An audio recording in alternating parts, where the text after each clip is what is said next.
നമസ്കാരം. ന്യൂസ് 18 പൊതുവേദിയിലേക്ക് സ്വാഗതം. ഇന്ന് നമ്മൾ PM ശ്രീ സ്കൂൾ പദ്ധതിയെക്കുറിച്ചാണ് ചർച്ച ചെയ്യുന്നത്.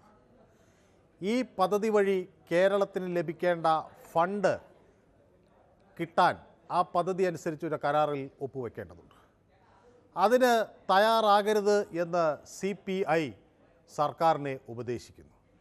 പക്ഷേ 1300-ലധികം കോടി രൂപ കേന്ദ്രത്തിൽ നിന്ന് കിട്ടേണ്ട ഒരു സാഹചര്യമുള്ളപ്പോൾ അത് കളയാനാകില്ല എന്ന നിലപാട് CPM സ്വീകരിക്കുന്നു. അങ്ങനെ മുന്നണിക്കുള്ളിൽ തന്നെ അഭിപ്രായ വ്യത്യാസം പുറത്തു വരുന്നു എന്നാണ് മനസ്സിലാകുന്നത്. ഇവിടെ എന്താണ് സർക്കാരും അതുപോലെ ഭരണകക്ഷിയിലെ മറ്റ് ഘടകകക്ഷികളും ഭയക്കുന്നത്? പ്രധാനമന്ത്രിയുടെ പേര് വരും എന്നതാണോ? പ്രധാനമന്ത്രിയുടെ ഫോട്ടോ സ്കൂളുകളിൽ സ്ഥാപിക്കേണ്ടി വരും എന്നതാണോ? അതോ ദേശീയ വിദ്യാഭ്യാസ നയം നടപ്പിലാക്കുമ്പോൾ ഉണ്ടാകുന്ന മറ്റെന്തെങ്കിലും പ്രശ്നമാണോ? ഇതാണ് പൊതുവേദി ഇന്ന് ചർച്ച ചെയ്യുന്നത്. വിദ്യാഭ്യാസ മേഖലയുമായി ബന്ധപ്പെട്ട് പ്രവർത്തിക്കുന്നവർ, രക്ഷിതാക്കൾ, അതുപോലെ PTA, അധ്യാപകർ തുടങ്ങിയവരുടെ പ്രതികരണമാണ് നമ്മൾ പ്രധാനമായും ഇന്ന് പൊതുവേദിയിൽ ആരായുന്നത്. എല്ലാവർക്കും പൊതുവേദിയിലേക്ക് സ്വാഗതം.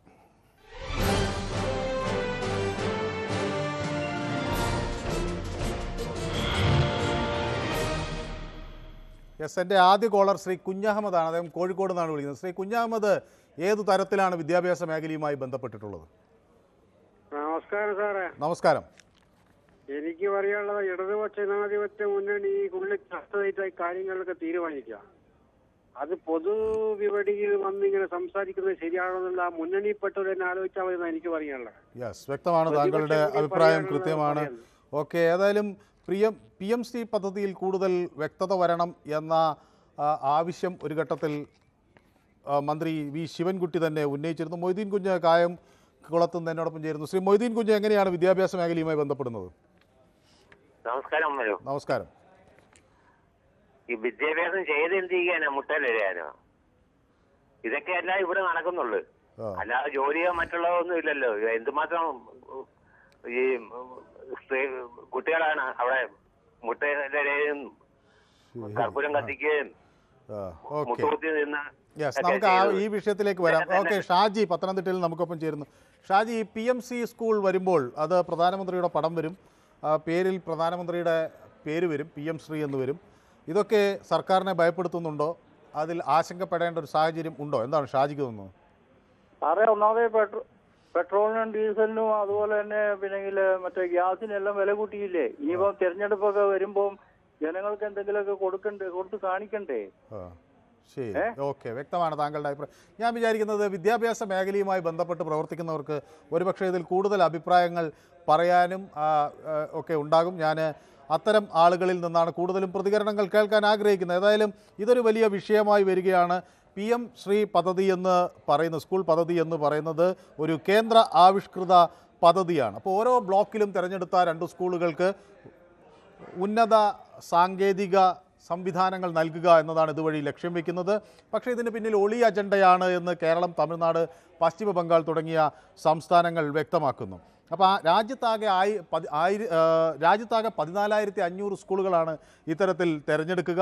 ആ സ്കൂളുകൾക്കാണ് പല വിധത്തിലുള്ള നേട്ടങ്ങൾ അല്ലെങ്കിൽ അവരുടെ സാങ്കേതിക പശ്ചാത്തല സൗകര്യങ്ങളൊക്കെ വികസിപ്പിച്ച തരത്തിൽ ഉള്ള ഗുണങ്ങൾ ലഭിക്കുക. മോഹൻദാസ് ആലത്തൂർ എന്നോടൊപ്പം ചേരുന്നു. ശ്രീ മോഹൻദാസ് ആലത്തൂർ, അങ്ങേക്ക് എന്ത് തോന്നുന്നു?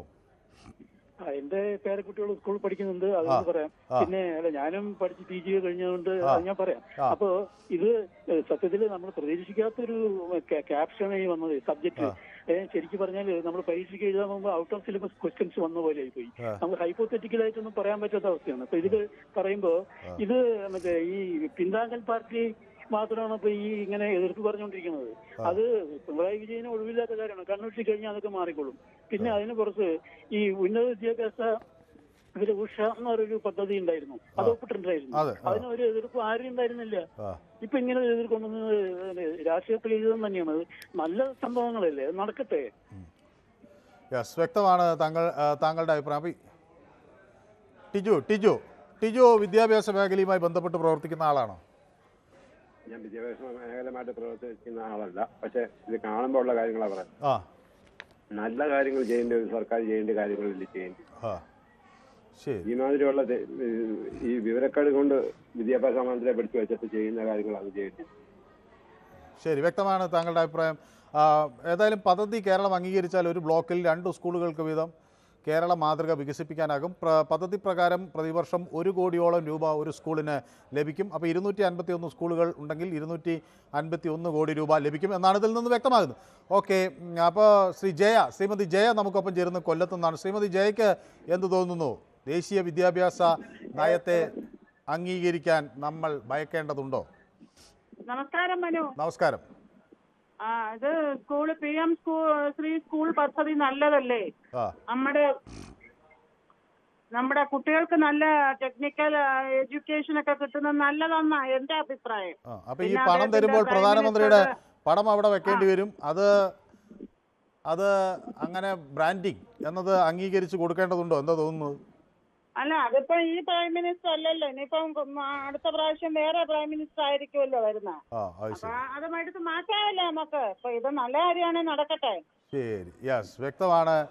താങ്കളുടെ ജിതിൻ പാലക്കാട് നിന്ന് എന്നോടൊപ്പം ചേരുന്നു. ജിതിന് എന്ത് തോന്നുന്നു?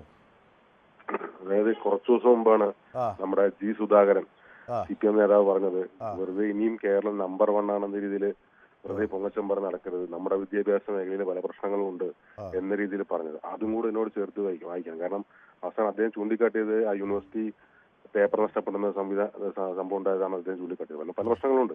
അപ്പൊ നമ്മുടെ വിദ്യാഭ്യാസ മേഖലയ്ക്ക് ഒരു താങ്ങാവുന്നത് അതിനോട് ചേർത്ത് ഇത് കൂടെ കൂട്ടണമെന്നാണ് എന്റെ അഭിപ്രായം. കാരണം എന്താ വെച്ചാൽ ഇത് പ്രധാനമന്ത്രിയുടെ ഫോട്ടോ വെക്കാൻ എന്താ ഇത്ര അസഹിഷ്ണുത മനസ്സിലാവാത്തത്? കാരണം ഇന്ത്യയുടെ പ്രധാനമന്ത്രിയല്ല, അല്ലാതെ BJP നേതാവിന്റെ ഫോട്ടോ അല്ലല്ലോ വെക്കാൻ പറയുന്നത്.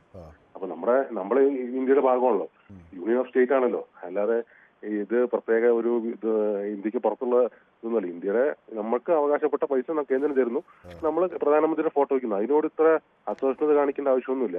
കാരണം നമ്മുടെ വിദ്യാഭ്യാസ മേഖല വളരെ പ്രശ്നങ്ങൾ നേരിടുന്നുണ്ട്. കാരണം ഉന്നത വിദ്യാഭ്യാസ മേഖലയാണ് ഏറ്റവും കൂടുതൽ പ്രശ്നം നേരിടുന്നത്. കാരണം ഇന്നത്തെ ചെറുപ്പക്കാർ മൊത്തം പുറത്തു പോവുക, അല്ലെങ്കിൽ മറ്റ് സംസ്ഥാനങ്ങളിൽ ചുരുങ്ങിയത് മറ്റ് സംസ്ഥാനങ്ങളെ പഠിക്കാനായിട്ട് പോകുന്നത്. നമ്മുടെ പ്രത്യേകിച്ച് മധ്യ അങ്ങോട്ടാണ് കൂടുതൽ വ്യക്തമാണ്. ഞാൻ കൂടുതൽ പ്രേക്ഷകർ കാത്തു നിൽക്കുന്നതുകൊണ്ടാണ്. ശ്രീ വിജയൻ എന്നോടൊപ്പം ചേരുന്നു. ശ്രീ വിജയൻ വിദ്യാഭ്യാസ മേഖലയുമായി ബന്ധപ്പെട്ട് പ്രവർത്തിക്കുന്ന ആളാണോ? നമസ്തേ സാർ. നമസ്കാരം. ഇത് പിള്ളേർക്ക് ഇങ്ങനെയുള്ള കാര്യങ്ങള് മോദിയുടെ ഭാഗത്തു നിന്നുണ്ടായാൽ അത് വളരെ നല്ലത് തന്നെയാണ്. പിന്നെ ഇന്ത്യയുടെ പ്രധാനമന്ത്രിയല്ലേ സാറേ, ഇന്ത്യയുടെ പ്രധാനമന്ത്രിയുടെ പടമല്ലേ വെക്കുന്നത്? ഇതിനകത്ത് ഇത്ര അസുഖങ്ങളുണ്ടെന്ന കാര്യം എന്തുവാ? ഇത് പാകിസ്ഥാന്റെ പ്രധാനമന്ത്രിയൊന്നും അല്ലല്ലേ. അതിനകത്തൊരു തെറ്റുമില്ല സാറേ. നടന്നു പോകണമെന്ന് ആഗ്രഹിക്കുന്നു. ശരി, അടുത്ത പ്രേക്ഷകനിലേക്ക് സൈനുദാസൻ കോഴിക്കോട് നിന്ന് വിളിക്കുന്നു. ശ്രീ സൈനുദാസൻ, താങ്കളുടെ അഭിപ്രായം? സാർ, നല്ലതാണ് സാർ. നല്ല എഡ്യൂക്കേഷൻ കിട്ടിക്കഴിഞ്ഞാൽ കുട്ടികളെ ലോകോത്തര നിലവാരത്തിലേക്ക് വളരൂലേ? കാരണം ഇവിടെ സമരമില്ലല്ലോ, കൊടി പിടിക്കുന്നില്ലല്ലോ. കുട്ടികൾ നല്ല അച്ചടക്കമുള്ളവരാവും. കുട്ടികള് നല്ല വിദ്യാഭ്യാസം ഉണ്ടാവും. നല്ല നല്ല സാങ്കേതിക വിദ്യ ഉപയോഗിച്ച് അവര് പിന്നെ വേൾഡിൽ ഫേമസ് ആയിട്ട് വരും, അച്ചടക്കമുള്ളതായിട്ട് വരും. മയക്കുമരുന്നോ മറ്റോ കഞ്ചാവോ അങ്ങനത്തെ ഒന്നും അവിടെ കിട്ടൂലല്ലോ. അപ്പൊ അതുകൊണ്ട് കൊടി ഉണ്ടാവൂല. കാരണം ഇപ്പൊ കുട്ടികളുടെ ഞങ്ങളുടെ ഇവിടെ അടുത്ത് സ്കൂൾ കുട്ടികളുണ്ട്. കുട്ടികള് ചെറുപ്പത്തിലെ ഈ രാഷ്ട്രീയത്തിലേക്കാ പോകുന്നത്. അപ്പൊ അധ്വാനിച്ച് നല്ല നിലയിൽ നമ്മളെ രാജ്യത്തിന് നല്ലൊരു കൃഷി നല്ലൊരു ഇതിലേക്ക് എത്തിക്കുമല്ലോ ഇങ്ങനത്തെ വിദ്യാഭ്യാസം വന്നു കഴിഞ്ഞാല്. ശരി, നല്ലതാണ് സാറേ. വ്യക്തമാണ്, താങ്കളുടെ അഭിപ്രായം കൃത്യവുമാണ്. ഓക്കെ, സക്രിയ ജോർജ് എവിടെ നിന്നാണ് വിളിക്കുന്നത്? ഹലോ, കോട്ടയത്ത് നിന്നാണ്. ശ്രീ സക്രിയ ജോർജ് വിദ്യാഭ്യാസ മേഖലയുമായി ബന്ധപ്പെട്ട് പ്രവർത്തിക്കുന്ന ആളാണോ? ഞാനില്ല, എനിക്ക് വിദ്യാഭ്യാസ മേഖലയുമായി ഡയറക്റ്റ് ഇൻവോൾവ്മെന്റ് ഇല്ല. പക്ഷെ എനിക്ക് പറയാനുള്ളത് PM ശ്രീ വിദ്യാഭ്യാസ പദ്ധതി എന്ന് പറഞ്ഞാൽ ഏതായാലും പ്രൈം മിനിസ്റ്റർ മോഡിയൊന്നും അല്ല, ആരാണെങ്കിലും പ്രൈം മിനിസ്റ്റർ കൊടുക്കുന്ന ഒരു ഇതാണല്ലോ. അപ്പൊ അങ്ങനെ വരുമ്പോഴത്തേക്കും നമുക്ക് ഒരു കാര്യം, പുതിയ സിലബസുകൾ ലൈക്ക് ആർട്ടിഫിഷ്യൽ ഇന്റലിജൻസ് അതുപോലുള്ള കാര്യങ്ങളൊക്കെ അവിടെ വരികയും അത് വികസിക്കുകയും ചെയ്യുന്നത് വിദ്യാഭ്യാസം എപ്പോഴും നല്ലതാണല്ലോ, പ്രത്യേകിച്ച് ആധുനിക ലോകത്ത്. PM ശ്രീ സ്കൂൾ ആവുമ്പം തീർച്ചയായിട്ടും അതിനൊരു വ്യത്യസ്തത വേണമെന്ന്. ഈ ഒളി അജണ്ട ഉണ്ട് എന്ന കേരളം, തമിഴ്നാട്, പശ്ചിമ ബംഗാൾ തുടങ്ങിയ സംസ്ഥാനങ്ങളുടെ പരാതിക്കൊന്നും കഴമ്പില്ല എന്നാണ് താങ്കൾ പറയുന്നത് അല്ലേ? എങ്ങനെ ഒളി അജണ്ടയുണ്ട് ഇതിന്റെ പിന്നിൽ എന്ന ആരോപണത്തിൽ കാര്യമില്ല അല്ലേ? സ്വാഭാവികമായിട്ട് അങ്ങനെ നമുക്ക് ചിന്തിക്കാൻ പറ്റുള്ളൂ. വേറൊരു കാര്യമുള്ള ഇതുപോലെ PM ശ്രീ ശരി, ഓക്കെ, വ്യക്തമാണ് താങ്കളുടെ അഭിപ്രായം. സുരേഷ് എന്നൊരു പ്രേക്ഷകൻ എന്നോടൊപ്പം ചേരുന്നത് കണ്ണൂരിൽ നിന്നാണ്. ശ്രീ സുരേഷ്, താങ്കൾ എങ്ങനെയാണ് ഇതിനെ കണക്കാക്കുന്നത്? ഇത് ദേശീയ വിദ്യാഭ്യാസ നയം അംഗീകരിക്കുന്നതിലെ വിയോജിപ്പാണോ, അതോ? ബാലകൃഷ്ണൻ വടകര കൂടി എന്നോടൊപ്പം ചേരുന്നു. യെസ്, ഏതായാലും ഞാൻ പ്രേക്ഷകരിലേക്ക് വരാം. ഇത് സ്കൂൾ യൂണിഫോം, പാഠപുസ്തകം ഉൾപ്പെടെയുള്ള തുകയാണ് ഇത് നമ്മൾ ഈ കരാറിൽ ഒപ്പിടാത്തത് കൊണ്ട് തടഞ്ഞത് എന്ന വലിയ തോതിൽ ഒരു പ്രതികരണം ഉണ്ടായിരുന്നു. വിവിധ സംസ്ഥാനങ്ങളിലായി 14,500 സ്കൂളുകളെ കേന്ദ്രീകരിച്ചുകൊണ്ടാണ് ഇത്തരം ഒരു പദ്ധതി നടപ്പിലാക്കുന്നത്. 2022 രാജ്യത്ത് 14,500 സ്കൂളുകളെ തെരഞ്ഞെടുത്ത് നവീകരിക്കാൻ ലക്ഷ്യമിടുന്ന ഒരു പദ്ധതിക്ക് പ്രധാനമന്ത്രി തയ്യാറെടുപ്പ് നടത്തിയത്. അതിനെ തുടർന്നാണ് നമുക്ക് ഇങ്ങനെ ഒരു പദ്ധതി വരികയും ചെയ്തത്. അതായത് സ്വാഭാവികമായും ഈ പുതിയ ദേശീയ വിദ്യാഭ്യാസ നയം ഇതിൻ്റെ ഭാഗമായി അംഗീകരിക്കേണ്ടി വരും. നമുക്കുണ്ടായിരുന്ന 10+2 എന്ന ഒരു സംവിധാനം മാറുകയാണ്. അത് 5+3+3+4 എന്ന പാറ്റേണിലേക്ക് വരുന്നു. അപ്പോൾ ഡിഗ്രി 4 വർഷമാകുന്നു. അതേസമയം MPhil പോലുള്ള കോഴ്സുകൾ ഇല്ലാതാകുന്നു. ദേശീയ വിദ്യാഭ്യാസ നയത്തിൻ്റെ ഭാഗമായ GDP-യുടെ 6% വിദ്യാഭ്യാസ മേഖലയ്ക്ക് നീക്കിവെക്കുക എന്ന് ഇത് വ്യക്തമാക്കുന്നു. ജയപ്രകാശ് മലപ്പുറത്ത് നിന്നാണ് വിളിക്കുന്നത്. ശ്രീ ജയപ്രകാശ് മലപ്പുറത്ത് എവിടെ നിന്നാണ് വിളിക്കുന്നത്? മലപ്പുറം നിലമ്പൂരിൽ നിന്നാണ്. ശ്രീ ജയപ്രകാശ് വിദ്യാഭ്യാസ മേഖലയുമായി ബന്ധപ്പെട്ട് പ്രവർത്തിക്കുന്ന ആളാണോ? അല്ല. താങ്കൾക്ക് എന്ത് തോന്നുന്നു? ഒരു പ്രധാനമന്ത്രിയുടെ പടം വെക്കുന്നതിന് ചൊല്ലിയാണോ ഈ തർക്കം, അതോ ഇത് ഒരു ദേശീയ വിദ്യാഭ്യാസ നയം നമ്മുടെ കേരളത്തിൻ്റെ ഇടത് വിദ്യാഭ്യാസ നയത്തോട് ചേർന്ന് നിൽക്കില്ല എന്ന ഒരു കാഴ്ചപ്പാട് കൊണ്ടാണോ? അതല്ല, കേന്ദ്ര നിലവാരത്തിലുള്ള ഒരു വിദ്യാഭ്യാസം നമ്മുടെ കേരളത്തിൽ കിട്ടണം എന്നുള്ള ആഗ്രഹം കൊണ്ടാണ് അത് വേണമെന്നുള്ള ഒരു താല്പര്യം എനിക്ക് വരുന്നത്. കാരണം ഇവിടുത്തെ കേരളത്തിലെ യൂണിവേഴ്സിറ്റികളിൽ ഒന്നും പോരാഞ്ഞിട്ടാണല്ലോ കേന്ദ്ര യൂണിവേഴ്സിറ്റികളിലേക്ക് കുട്ടികള് വിദ്യാഭ്യാസത്തിനായിട്ട് മത്സര പരീക്ഷ എഴുതുന്നതും അവിടെ വളരെ പരിമിതമായ കുട്ടികൾക്ക് അഡ്മിഷൻ കിട്ടുന്നത്. അപ്പൊ അത്തരത്തിലുള്ള ഒരു വിദ്യാഭ്യാസം കേരളത്തിൽ കിട്ടുകയാണെന്നുണ്ടെങ്കിൽ അത് വളരെ നന്നായിരിക്കും. കേരളത്തിൽ അങ്ങനെ കുട്ടികൾക്ക് പരിമിതമായാണോ അഡ്മിഷൻ കിട്ടുന്നത്? എനിക്ക് അങ്ങനെ തോന്നുന്നില്ല. കിട്ടുന്നില്ലേ? കേരളത്തിൽ പരിമിതമായിട്ടാണ് കേന്ദ്ര യൂണിവേഴ്സിറ്റികളിൽ കിട്ടുന്നത്. ആണോ? എനിക്കങ്ങനെ ഒരു സംശയമുണ്ട്. ഏതായാലും ഓക്കെ, നോക്കാം നമുക്ക്. ഏതായാലും താങ്കളുടെ അഭിപ്രായം വ്യക്തമാണ്. നീണ്ട 34 വർഷത്തിന് ശേഷമാണ് കേന്ദ്ര സർക്കാർ ഒരു പുതിയ വിദ്യാഭ്യാസ നയം പ്രഖ്യാപിക്കുന്നത്. അത് നടപ്പിലാക്കില്ല എന്ന നിലപാട് പല സംസ്ഥാനങ്ങൾ ആദ്യ രംഗത്ത് തന്നെ മുന്നോട്ട് വെച്ചു. ഡോക്ടർ കെ കസ്തൂരിരംഗൻ അധ്യക്ഷനായുള്ള ഒരു കമ്മിറ്റിയാണ് ഇത്തരത്തിൽ ഒരു നയം തയ്യാറാക്കിയത്. അതിൻ്റെ കരട് രൂപം 2019 പുറത്തു വന്നു. 2020 ജൂലൈയിൽ അത് ദേശീയ വിദ്യാഭ്യാസ നയമായി വന്നു. 1986 തയ്യാറാക്കുകയും 92 പരിഷ്കരിക്കുകയും ചെയ്ത ഒരു വിദ്യാഭ്യാസ നയത്തെ മാറ്റിയാണ് ഇപ്പോൾ പുതിയ വിദ്യാഭ്യാസ നയം വരുന്നത്. അപ്പോൾ ലോകമെങ്ങും വിദ്യാഭ്യാസ രീതികൾ മാറുന്നു, കോഴ്സുകളുടെ ഘടന മാറുന്നു. ഇതനുസരിച്ച് ഇന്ത്യയിലും മാറ്റമുണ്ടാകണം. ആഗോള വിപണിയിലെ തൊഴിൽ സാഹചര്യങ്ങളെ ലക്ഷ്യം വെച്ചുകൊണ്ടുള്ള മാറ്റമാണ് ഇവിടെയും വേണ്ടത് എന്ന ഒരു നിലപാട് പ്രധാനമായും ഉന്നയിച്ചുകൊണ്ടാണ് ഈ ദേശീയ വിദ്യാഭ്യാസ നയം രൂപീകരിച്ചത്. അതിനെ തുടർന്നാണ് ഇപ്പോൾ വിദ്യാർത്ഥികൾ നേരിടുന്ന വെല്ലുവിളികൾ, അതുപോലെ പ്രതിബന്ധങ്ങൾ എങ്ങനെ തരണം ചെയ്യാം എന്ന കാഴ്ചപ്പാട് ഉണ്ടായത്. അപ്പോൾ അതിനെ തുടർന്നാണ് ഈ കേന്ദ്ര സർക്കാർ ഒരു കരട് വിദ്യാഭ്യാസ നയം പുറത്തു കൊണ്ടുവന്നത്. അതാണ് നമ്മുടെ ഈ 10+2 എന്ന സംവിധാനത്തിൽ നിന്ന് മാറി 5+3+3+4 എന്ന നിലവാരത്തിലേക്ക് വരുന്നത്. ആദ്യ 5 വർഷം അടിസ്ഥാന ഘട്ടമാണ്. അതിൽ അംഗനവാടിയിലും പ്രീ സ്കൂളുകളിലുമൊക്കെയായാണ് അന്ന് ആദ്യത്തെ 3 വർഷം കുട്ടികൾ ചെലവാക്കുക. പിന്നീടുള്ള 2 വർഷം 1-2 ക്ലാസ്സുകളിൽ, രണ്ടാം ഘട്ടത്തിൽ 3 വർഷം 3 മുതൽ 5 വരെയുള്ള ക്ലാസ്സുകളാണ്. രണ്ടാം ഘട്ടത്തിലെ തയ്യാറെടുപ്പ് ഘട്ടം ഘട്ടമായാണ് കണക്കാക്കുന്നത്. പിന്നെ വരുന്ന 3 വർഷത്തിൽ 6 മുതൽ 8 വരെയുള്ള ക്ലാസ്സുകളാണ്. അങ്ങനെ അവസാന ഘട്ടത്തിൽ, സെക്കൻഡറി ഘട്ടത്തിൽ കുട്ടികൾക്ക് വിഷയങ്ങൾ തിരഞ്ഞെടുക്കാനുള്ള ഓപ്ഷൻ ഉണ്ടാവും. അങ്ങനെ അതിനുശേഷമാണ് 4 വർഷം നീണ്ടു നിൽക്കുന്ന 8 ഗ്രൂപ്പുകളിലായാണ് ഈ വിദ്യാഭ്യാസ ഇത് ചിട്ടപ്പെടുത്തിയിട്ടുള്ളത്. അപ്പോൾ ഇത് സ്വാഭാവികമായും വലിയ മാറ്റങ്ങൾക്ക് വഴിവെക്കുന്ന ഒരു രീതിയാണ്. അപ്പോൾ ഇത് അംഗീകരിക്കേണ്ടി വരുമ്പോൾ അത് വലിയ പ്രശ്നമാണ് എന്ന് ബിനോയ് വിശ്വം ചൂണ്ടിക്കാണിക്കും. ശശിധരൻ എന്നൊരു പ്രേക്ഷകൻ എന്നോടൊപ്പം ചേരുന്നത് പാലക്കാട് നിന്നാണ്. ശ്രീ ശശിധരന് ഈ പ്രധാനമന്ത്രിയുടെ പടം ഇങ്ങനെ സ്കൂളിൽ വയ്ക്കുക എന്നതിനെ എങ്ങനെയാണ് കാണുന്നത്? അതൊരു വലിയ അത് രാഷ്ട്രീയപരമായൊരു നേട്ടത്തിന് വേണ്ടിയാണെന്നുള്ള ആരോപണത്തെ അങ്ങ് എങ്ങനെ കാണുന്നു? രാഷ്ട്രീയത്തിന്റെ കാര്യത്തിന് വേണ്ടിയിട്ട് ഉണ്ടാവണം എന്ന് നമ്മൾ വിചാരിക്കണു. ഒന്ന്. രണ്ടാമത്തെ എന്താന്ന് വെച്ചാല് ഇപ്പോഴത്തെ നിയമപ്രകാരം നോക്കുന്ന സമയത്ത് നമ്മുടെ മന്ത്രിമാര് ഒക്കെ അതും ഇതും ഒക്കെ എല്ലാം തരികടമാക്കി മാറ്റിക്കൊണ്ടിരിക്കുകയാണ്.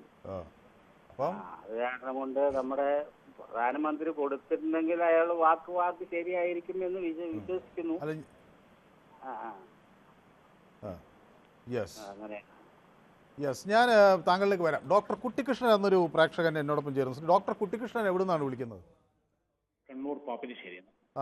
ഡോക്ടർ കുട്ടിക്കൃഷ്ണൻ, താങ്കൾക്ക് എന്ത് തോന്നുന്നു? നമ്മുടെ വിദ്യാഭ്യാസ രീതി മാറേണ്ടതുണ്ടോ?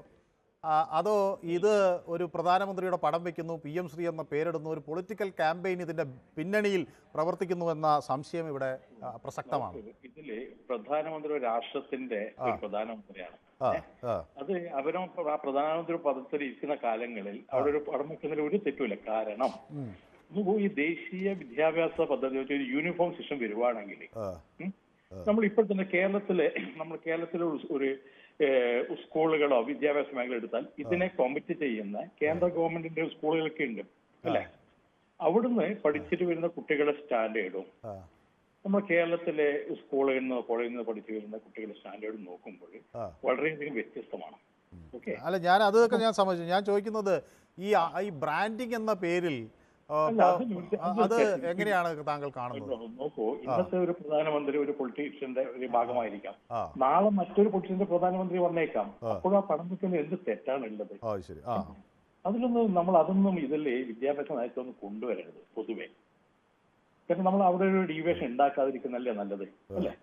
അതാണ് നല്ലത്. നമ്മൾ ഒരിക്കലും ഇതിനെ രാഷ്ട്രീയപരമായി കാണാതെ നിന്നിട്ട് നമുക്ക് ഇന്ത്യയുടെ പ്രധാനമന്ത്രിയെ കണ്ടാൽ മതി എന്നാണ് താങ്കളുടെ അഭിപ്രായം. യെസ്, കൊള്ളാം, വ്യക്തമാണ് താങ്കളുടെ അഭിപ്രായം, കൃത്യവുമാണ്. ഡോക്ടർ കുട്ടിക്കൃഷ്ണൻ, കണ്ണൂർ എവിടെ നിന്നാണ് ഡോക്ടർ വിളിച്ചത്? പാപ്പിനിശ്ശേരി. പാപ്പിനിശ്ശേരിയിൽ നിന്നുള്ള പ്രേക്ഷകനാണ്. ഓക്കെ. സഹികുമാർ എന്നൊരു പ്രേക്ഷകൻ നമുക്കൊപ്പം ചേരുന്നു, കൊല്ലത്ത് നിന്നാണ്. ശ്രീ സഹികുമാർ, കേൾക്കാമോ? അങ്ങ് TV ശ്രദ്ധിക്കരുത്. എന്നെ ഈ ഫോണിൽ ശ്രദ്ധിച്ചില്ലെങ്കിൽ ഇത് വലിയ ലാഗ് വരും. ഞാൻ ചോദിക്കുന്നത്, ശ്രീ സഹികുമാർ വിദ്യാഭ്യാസ മേഖലയുമായി ബന്ധപ്പെട്ട് പ്രവർത്തിക്കുന്ന ആളാണോ? തീർച്ചയായിട്ടും. നമ്മൾ അവിടുത്തെ ഒരു സ്കൂൾ ഈ പാചക തൊഴിലാളിയാണ്. ശരി. അപ്പോൾ ഈ സ്കൂളിലെ ഒരു ജീവനക്കാരനാണ്. അപ്പം ഞാൻ ചോദിക്കുന്നത്, ആലുമൂട് സ്കൂൾ, ചെറിയല്ല, കൊല്ലം ജില്ലയിൽ ആലുമൂട് സ്കൂളിൽ പ്രവർത്തിക്കുന്ന ആളാണ് ഞാൻ. ആയിക്കോട്ടെ. ഞാൻ ചോദിക്കുന്നത്, അപ്പോൾ സ്കൂളിൽ ഇങ്ങനെ നമ്മൾ കുട്ടികളെ പഠിപ്പിക്കുന്നു, അവിടെ എനിക്ക് തോന്നുന്നു ഈ വിദ്യാഭ്യാസ നയവുമായി വലിയ തർക്കം വരാൻ സാധ്യതയില്ല. പ്രധാനമായും സംസ്ഥാനങ്ങൾ ഭയക്കുന്നത് പ്രധാനമന്ത്രിയുടെ PM ശ്രീ എന്ന പേര് ബോർഡിൽ എഴുതി വെക്കണം, പ്രധാനമന്ത്രിയുടെ പടം വെക്കണം. ഇതൊക്കെ മറ്റൊരു രാഷ്ട്രീയ ഒളിച്ചുകടത്തലാണ് അതിൻ്റെ പുറകിൽ നടക്കുന്നത്. അങ്ങനെയൊക്കെ സംഭവിക്കുമോ? അതോ കുട്ടികൾ അവരുടെ പ്രധാനമന്ത്രി എന്ന തലത്തിൽ കാണുമോ? എന്താണ് ശ്രീ സജികുമാർ തോന്നുന്നത്? സജികുമാർ TV യിൽ ശ്രദ്ധിക്കരുത്. എനിക്ക് തോന്നുന്നു സജികുമാറിൻ്റെ ടെലിഫോൺ ലൈനിൽ എന്തോ പ്രശ്നം സംഭവിച്ചിട്ടുണ്ട്. ഏതായാലും കോൺഗ്രസ് ഭരിക്കുന്ന സംസ്ഥാനങ്ങൾ ആദ്യഘട്ടത്തിൽ ചെറിയ ആശയക്കുഴപ്പങ്ങൾ മുന്നോട്ട് വെച്ചെങ്കിലും പിന്നീട് അവരെല്ലാം ഇത് അംഗീകരിക്കുന്നു എന്ന നിലയാണ് ഉണ്ടായത് എന്നാണ് ഞാൻ മനസ്സിലാക്കുന്നത്. അന്ന് ആദ്യഘട്ടത്തിൽ ഈ രാജസ്ഥാനിലൊക്കെ കോൺഗ്രസ് സർക്കാർ ഉണ്ടായിരുന്ന കാലഘട്ടങ്ങളിൽ, ഛത്തീസ്ഗഡ്, ഹിമാചൽ പ്രദേശൊക്കെ, അവിടെയൊക്കെ ആദ്യ കോൺഗ്രസ് സർക്കാരുകൾ ഉണ്ടായിരുന്നപ്പോൾ ഇതിനോടൊക്കെ വിയോജിപ്പുകൾ പ്രകടിപ്പിച്ചെങ്കിലും പിന്നീട് അവർ അതിനോട് യോജിക്കുന്ന ഒരു സാഹചര്യമാണ് ഉണ്ടായത്. സിന്ധു എന്നാണോ പേര് പറഞ്ഞത്? സിന്ധു. ശ്രീമതി സിന്ധു വിദ്യാഭ്യാസ രംഗത്ത് പ്രവർത്തിക്കുന്നയാളാണോ? അധ്യാപിക. അങ്ങനെ ഒരാളെയാണ് ഞാൻ കാത്തിരിക്കുന്നത്. അപ്പോൾ നമ്മളൊരു സ്കൂളിൽ PM ശ്രീ എന്ന് എഴുതി വയ്ക്കുന്നു, പ്രധാനമന്ത്രിയുടെ പടം വയ്ക്കുന്നു, ഒപ്പം 1 കോടി രൂപയോളം ഒരു വർഷം കിട്ടുന്നു, പഠിക്കാൻ കിട്ടുന്നു. പിന്നോക്ക വിഭാഗത്തിലെ, ആദിവാസി വിഭാഗത്തിലെ കുട്ടികൾക്ക് സഞ്ചാരത്തിനൊക്കെ ഉള്ള പണം അതിൽ നിന്നൊക്കെ വരുന്നു.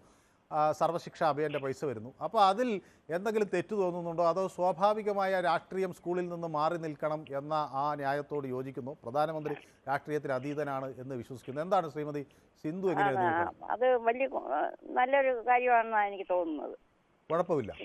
കുഴപ്പമില്ല. ഇപ്പം മോദി ആയതുകൊണ്ടായിരിക്കും ആൾക്കാർ അങ്ങനെ പറയുന്നത്. മോദി അല്ലാതെ വേറെ ഒരു പ്രധാനമന്ത്രി വരാമല്ലോ. അപ്പോൾ പ്രധാനമന്ത്രിയുടെയോ മുഖ്യമന്ത്രിയുടെയോ പടം കുട്ടികൾ കണ്ടാൽ വലിയ കുഴപ്പമൊന്നുമില്ല, അത് കണ്ടോട്ടെ. നമ്മുടെ രാജ്യത്തിന്റെ നേതാക്കളാണ്, നമ്മൾ തിരഞ്ഞെടുത്ത് വിടുന്നവരല്ലയോ. പിന്നെ നമ്മൾ അതിന് ഇന്ന കുഴപ്പം കാണേണ്ട കാര്യമുണ്ടോ? അതില്ല. പിന്നെ ഞാൻ ഒരു അധ്യാപിക എന്ന നിലയിൽ ശ്രീമതി സിന്ധുവിനോട് മറ്റൊരു കാര്യം കൂടി ചോദിക്കട്ടെ. റിട്ടയർഡ് അധ്യാപിക എന്ന നിലയിൽ കുറെ കാലം, എത്ര കാലം സർവീസിലുണ്ടായിരുന്നു? ഞാൻ 30 വർഷത്തോളം 30 വർഷം സർവീസിലുണ്ടായിരുന്നു. എന്തായിരുന്നു വിഷയം? എന്തായിരുന്നു? മലയാളം. അപ്പം ഞാൻ ചോദിക്കുന്നത്, നമ്മുടെ ഇപ്പോഴത്തെ ഒരു വിദ്യാഭ്യാസ നിലപാട്, അത് അല്ലെങ്കിൽ നയം വളരെ പഴയതാണ്. ഇന്ദിരാഗാന്ധിയുടെ കാലഘട്ടത്തിലൊക്കെയാണ് അതിൻ്റെ ആദ്യ ഇതുണ്ടായത്. പിന്നെ അത് രാജീവ് ഗാന്ധിയുടെ കാലഘട്ടത്തിൽ മാറി. അപ്പോൾ നീണ്ട 34 വർഷത്തിന് ശേഷം വീണ്ടും നമ്മൾ ഇത് പരിഷ്കരിക്കുമ്പോൾ ഇത് അർഹമായ രീതിയിൽ പരിഷ്കരിക്കപ്പെടേണ്ടതാണ് എന്നൊരു വിശ്വാസം താങ്കൾക്കുണ്ടോ? ഉണ്ട്. പഴയ കാലത്ത് വേണ്ട പഴയ എല്ലാം അങ്ങ് പിന്നെ മാറ്റണമെന്നില്ല, എങ്കിലും പുതിയതും കൂടെ വരണമെന്നുള്ളതുണ്ട്. ഈ ഓൾ പാസ് സ്കീമൊക്കെ ഇതിൽ ബാധിക്കപ്പെടുമെന്നാണ് ഞാൻ മനസ്സിലാക്കുന്നത്. കുട്ടികളെ ഇങ്ങനെ തുടരെ പാസ്സാക്കി വിടുന്നത് ചിലപ്പോൾ ഇത് അവസാനിക്കും, തോൽപ്പിക്കും, അങ്ങനെയൊക്കെയുള്ള സാഹചര്യം വരും. അത് എങ്ങനെ? ഞങ്ങളൊക്കെ പഠിച്ച കാലത്ത് SLC തന്നെ എല്ലാ വിഷയങ്ങളും ജയിക്കണമായിരുന്നു. ഇത്ര മാർഗം എന്നല്ല. ഞാനൊക്കെ SLC എഴുതുമ്പോൾ എല്ലാ വിഷയങ്ങളും സെക്കൻഡ് പേപ്പറും ഫസ്റ്റ് പേപ്പറും എല്ലാം ജയിച്ചിരിക്കണമായിരുന്നു. ഇപ്പോൾ അങ്ങനെ ഇല്ലല്ലോ. പിന്നെ അത് കഴിഞ്ഞു 210 മാർക്ക് മതി എന്ന് പറഞ്ഞു. ഇപ്പൊ അങ്ങനെ ഒന്നും അല്ലല്ലോ ഇപ്പോഴത്തെ. അപ്പൊ ഈ ഓൾ പാസ്, ഓൾ A+ എന്നൊക്കെ ഉള്ള രീതിയിലേക്ക് പോകരുത്, കുറെ കൂടി ഗ്രേഡിംഗ് വേണം അല്ലേ? കുട്ടികൾക്ക് അവര് പഠിക്കുന്നത് അവരുടെ മനോഗതം അനുസരിച്ച് നല്ല രീതിയിൽ പഠിക്കാൻ വെറുതെ പാസ്സാക്കി കൊടുക്കരുത് കുട്ടികളെ. അപ്പോൾ ഇതിൽ ഞാൻ ചോദിക്കുന്നത്, ഇതിൽ സ്വാഭാവികമായും ഇപ്പോൾ സർക്കാർ സ്കൂളുകളിലെ കുട്ടികൾ കൂടുതൽ പ്രതിസന്ധിയിലാകുമോ? കാരണം മറ്റു സ്കൂളുകളിൽ കിട്ടുന്ന ജാഗ്രത ഇവിടെ കിട്ടുമോ? എന്താ? ടീച്ചർ സർക്കാർ സ്കൂളിലായിരുന്നോ അതോ ഗവൺമെന്റ് സ്കൂൾ? സർക്കാർ ഗവൺമെന്റ് സ്കൂളിലായിരുന്നു. അപ്പോൾ അവിടെ ഈ ജാഗ്രതയോടുകൂടി കുട്ടികളെ പാസ്സാക്കുന്ന ഒരു സംവിധാനം ഉണ്ടാകുമോ? കാരണം ഇത് തോൽപ്പിക്കുമെന്ന് അറിയുമ്പോൾ സ്വകാര്യ സ്കൂളുകൾ കുറെ കൂടി കർശനമാക്കും. അത്ര കർശനമാക്കാൻ സർക്കാർ സ്കൂളുകൾ കഴിയുമോ? ഞാനൊക്കെ പിന്നെ പ്രൈമറി സ്കൂളാണ്, LP സ്കൂളായിരുന്നു. അവിടെ വലിയ കോമ്പറ്റീഷൻ പറ്റുന്നില്ല, എങ്കിലും നല്ല രീതിയിൽ പഠിപ്പിച്ചുകൊണ്ട് പോകുന്നതാ.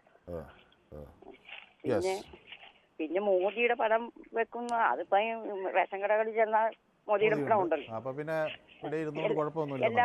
നമ്മളെല്ലാവരും മേടിക്കുന്നില്ലയോ? എല്ലാ കാർഡും, വെള്ള കാർഡും നീല കാർഡും എല്ലാം അവിടെ മോദിയുടെ പടം ഉണ്ടല്ലോ.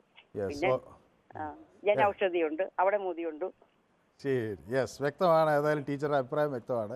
ഏതായാലും മോദിയുടെ പദത്തെ പേടിച്ച് കാശ് കളയണ്ട എന്നാണ് ടീച്ചറും പറയുന്നത്. സ്റ്റാലിൻ മധ്യപ്രദേശിൽ നിന്നാണ് വിളിക്കുന്നത് അല്ലേ? മധ്യപ്രദേശിൽ എവിടുന്നാണ് വിളിക്കുന്നത്? ഇൻഡോറോ? ഗോളിയർ എന്നാണ് വിളിക്കുന്നത്. ഏതായാലും അവിടെ ഇരുന്ന് പൊതുവേദി കാണുന്നു എന്നറിയുന്നത് തന്നെ സന്തോഷം. ഗോളിയറിലെ നമ്മുടെ മലയാളി സുഹൃത്തുക്കളെല്ലാം പൊതുവേദിയുടെ ആശംസകൾ അറിയിക്കണം. ഈ വിദ്യാഭ്യാസ വിഷയം അവിടെ ചർച്ചയാകുന്നുണ്ടോ? കേരളത്തിന്റെ വിദ്യാഭ്യാസ വിഷയം അല്ല, ഇത് കേരളത്തിൽ ചർച്ച ചെയ്യണ കാണുമ്പോ ഇവിടെ ഒരു കോമഡിയാണ്. കാരണം എന്താണെന്ന് വെച്ച് കഴിഞ്ഞാൽ ഈ പറയുന്ന കാര്യങ്ങള് ഇത്രയും ഫണ്ട് വരുന്നത് നമുക്കറിയാലോ. നമ്മുടെ ഫിനാൻസ് കമ്മീഷന്റെ ഫണ്ട് അലൊക്കേഷൻ ഒക്കെ നോക്കുമ്പോൾ വിവിധ സംസ്ഥാനങ്ങൾക്ക് കിട്ടുന്ന ഫണ്ട് അലൊക്കേഷനിൽ നമ്മുടെ ഈ പറയുന്ന നോർത്ത് ഇന്ത്യക്കാർക്ക് വളരെ കൂടുതലായിരിക്കും. ഇപ്പൊ ഈ വിദ്യാഭ്യാസത്തിന്റെ കാര്യത്തിലായാലും അവർക്ക് കൂടുതലായിരിക്കും. അപ്പൊ അങ്ങനെ നോക്കുമ്പോൾ മധ്യപ്രദേശിന് കൂടുതൽ കിട്ടിയിട്ടുണ്ടാവുമല്ലോ. പക്ഷേ നമ്മൾ നോക്കുമ്പോ ഈ പറയുന്ന മോഡിയുടെ പടം മാത്രമേ കാണുന്നുള്ളൂ. അത് ഈ ചാനലുകളിൽ മാത്രം. ഈ മധ്യപ്രദേശിൽ നോക്കിക്കഴിഞ്ഞു കഴിഞ്ഞാൽ അവിടുത്തെ വികസനമില്ല. സർക്കാർ സ്കൂളുകൾ നോക്കി കഴിഞ്ഞു കഴിഞ്ഞാൽ സാറിന് പ്രധാനപ്പെട്ട കാര്യം മനസ്സിലാവും. ഈ പടം വെക്കണമെന്ന് പറയുന്ന ആൾക്കാർ ആദ്യം ചെയ്യേണ്ടത് നോർത്തിൽ വന്നിട്ട്, അല്ലെങ്കിൽ നോർത്തിലെ ഏതെങ്കിലും സ്റ്റേറ്റിൽ വന്നിട്ട് ഈ പറയുന്ന സർക്കാർ സ്കൂളുകളിൽ ഫണ്ട് ലഭിച്ചുകൊണ്ടിരിക്കുന്ന സർക്കാർ സ്കൂളുകളിൽ മോഡിയുടെ പടം ഉണ്ടാവും. മോഡിയുടെ അതല്ലാണ്ട് അതിന്റെ യാതൊരുവിധ ക്വാളിറ്റി ഒന്നും തന്നെ അവിടെ കാണാനായിട്ട് പറ്റില്ല. അത് ഞാൻ ചോദിക്കുന്നത് ഗവൺമെന്റ് സ്കൂളിൽ മാത്രമുള്ള പ്രശ്നമാണോ?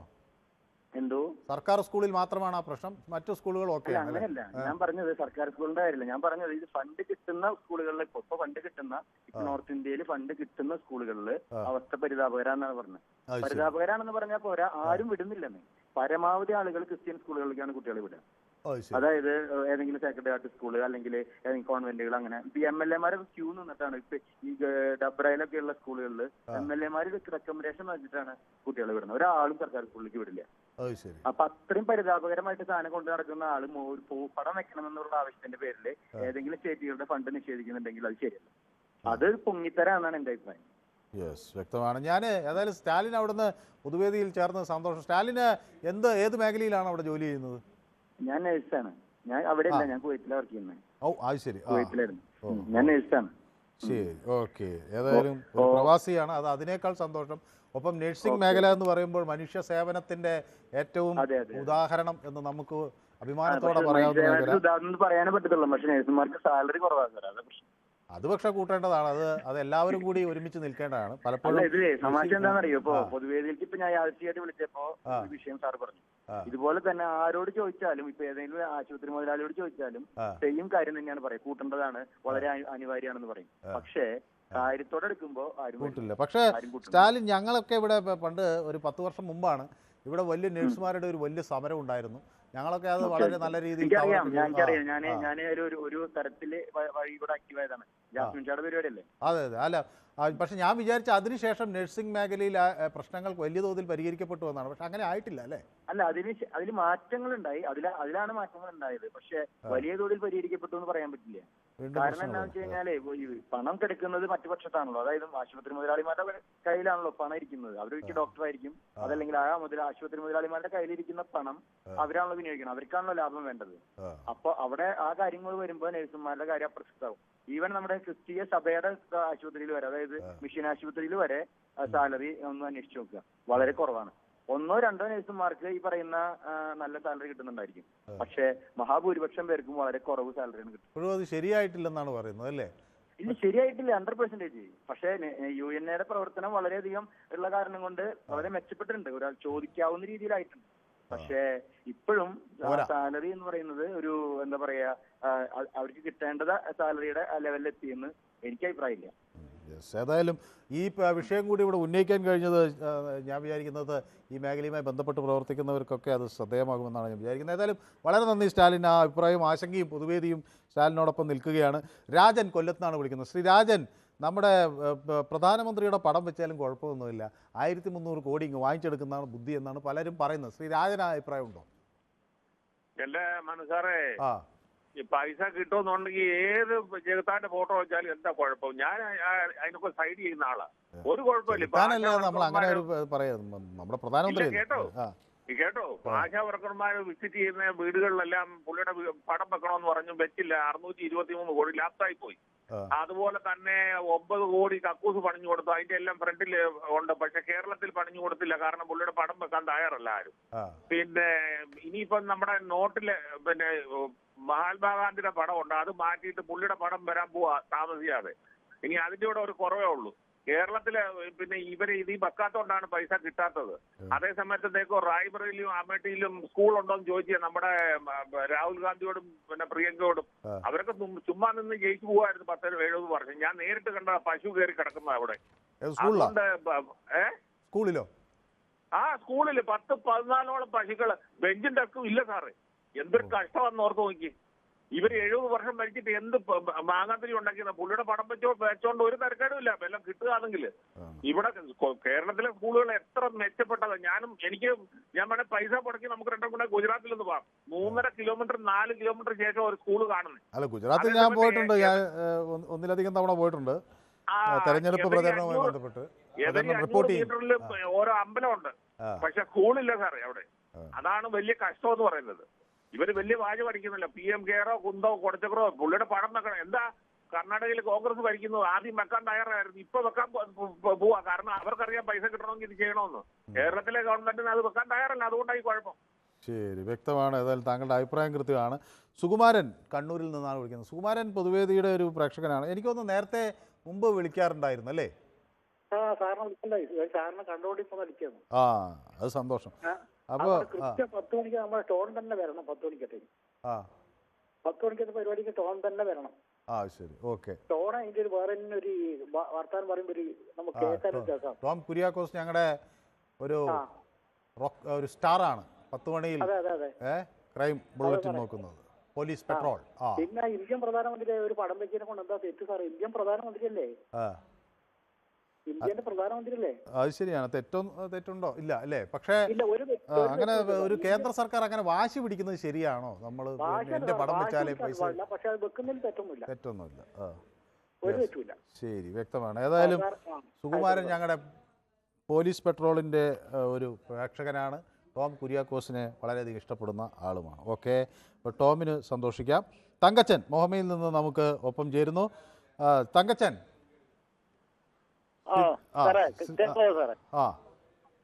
കേൾക്കാം. വിഷു ആശംസകൾ. Yes, happy Vishu. പിന്നെ സാറേ, ഇത് കാരണം പറയാതെ ഒരു പിടിവാശിയല്ലേ സാറേ? കാരണം ഇന്ത്യയിലെ പാവപ്പെട്ടവന്റെ നികുതിപ്പണം മേടിച്ചിട്ട് പോയിച്ചും പ്രധാനമന്ത്രിയുടെ പടം വെക്കണം അല്ലെങ്കിൽ ഫണ്ട് വരികയെന്ന് പറയണതൊക്കെ വെറും ബാലിശികമാണെന്ന്.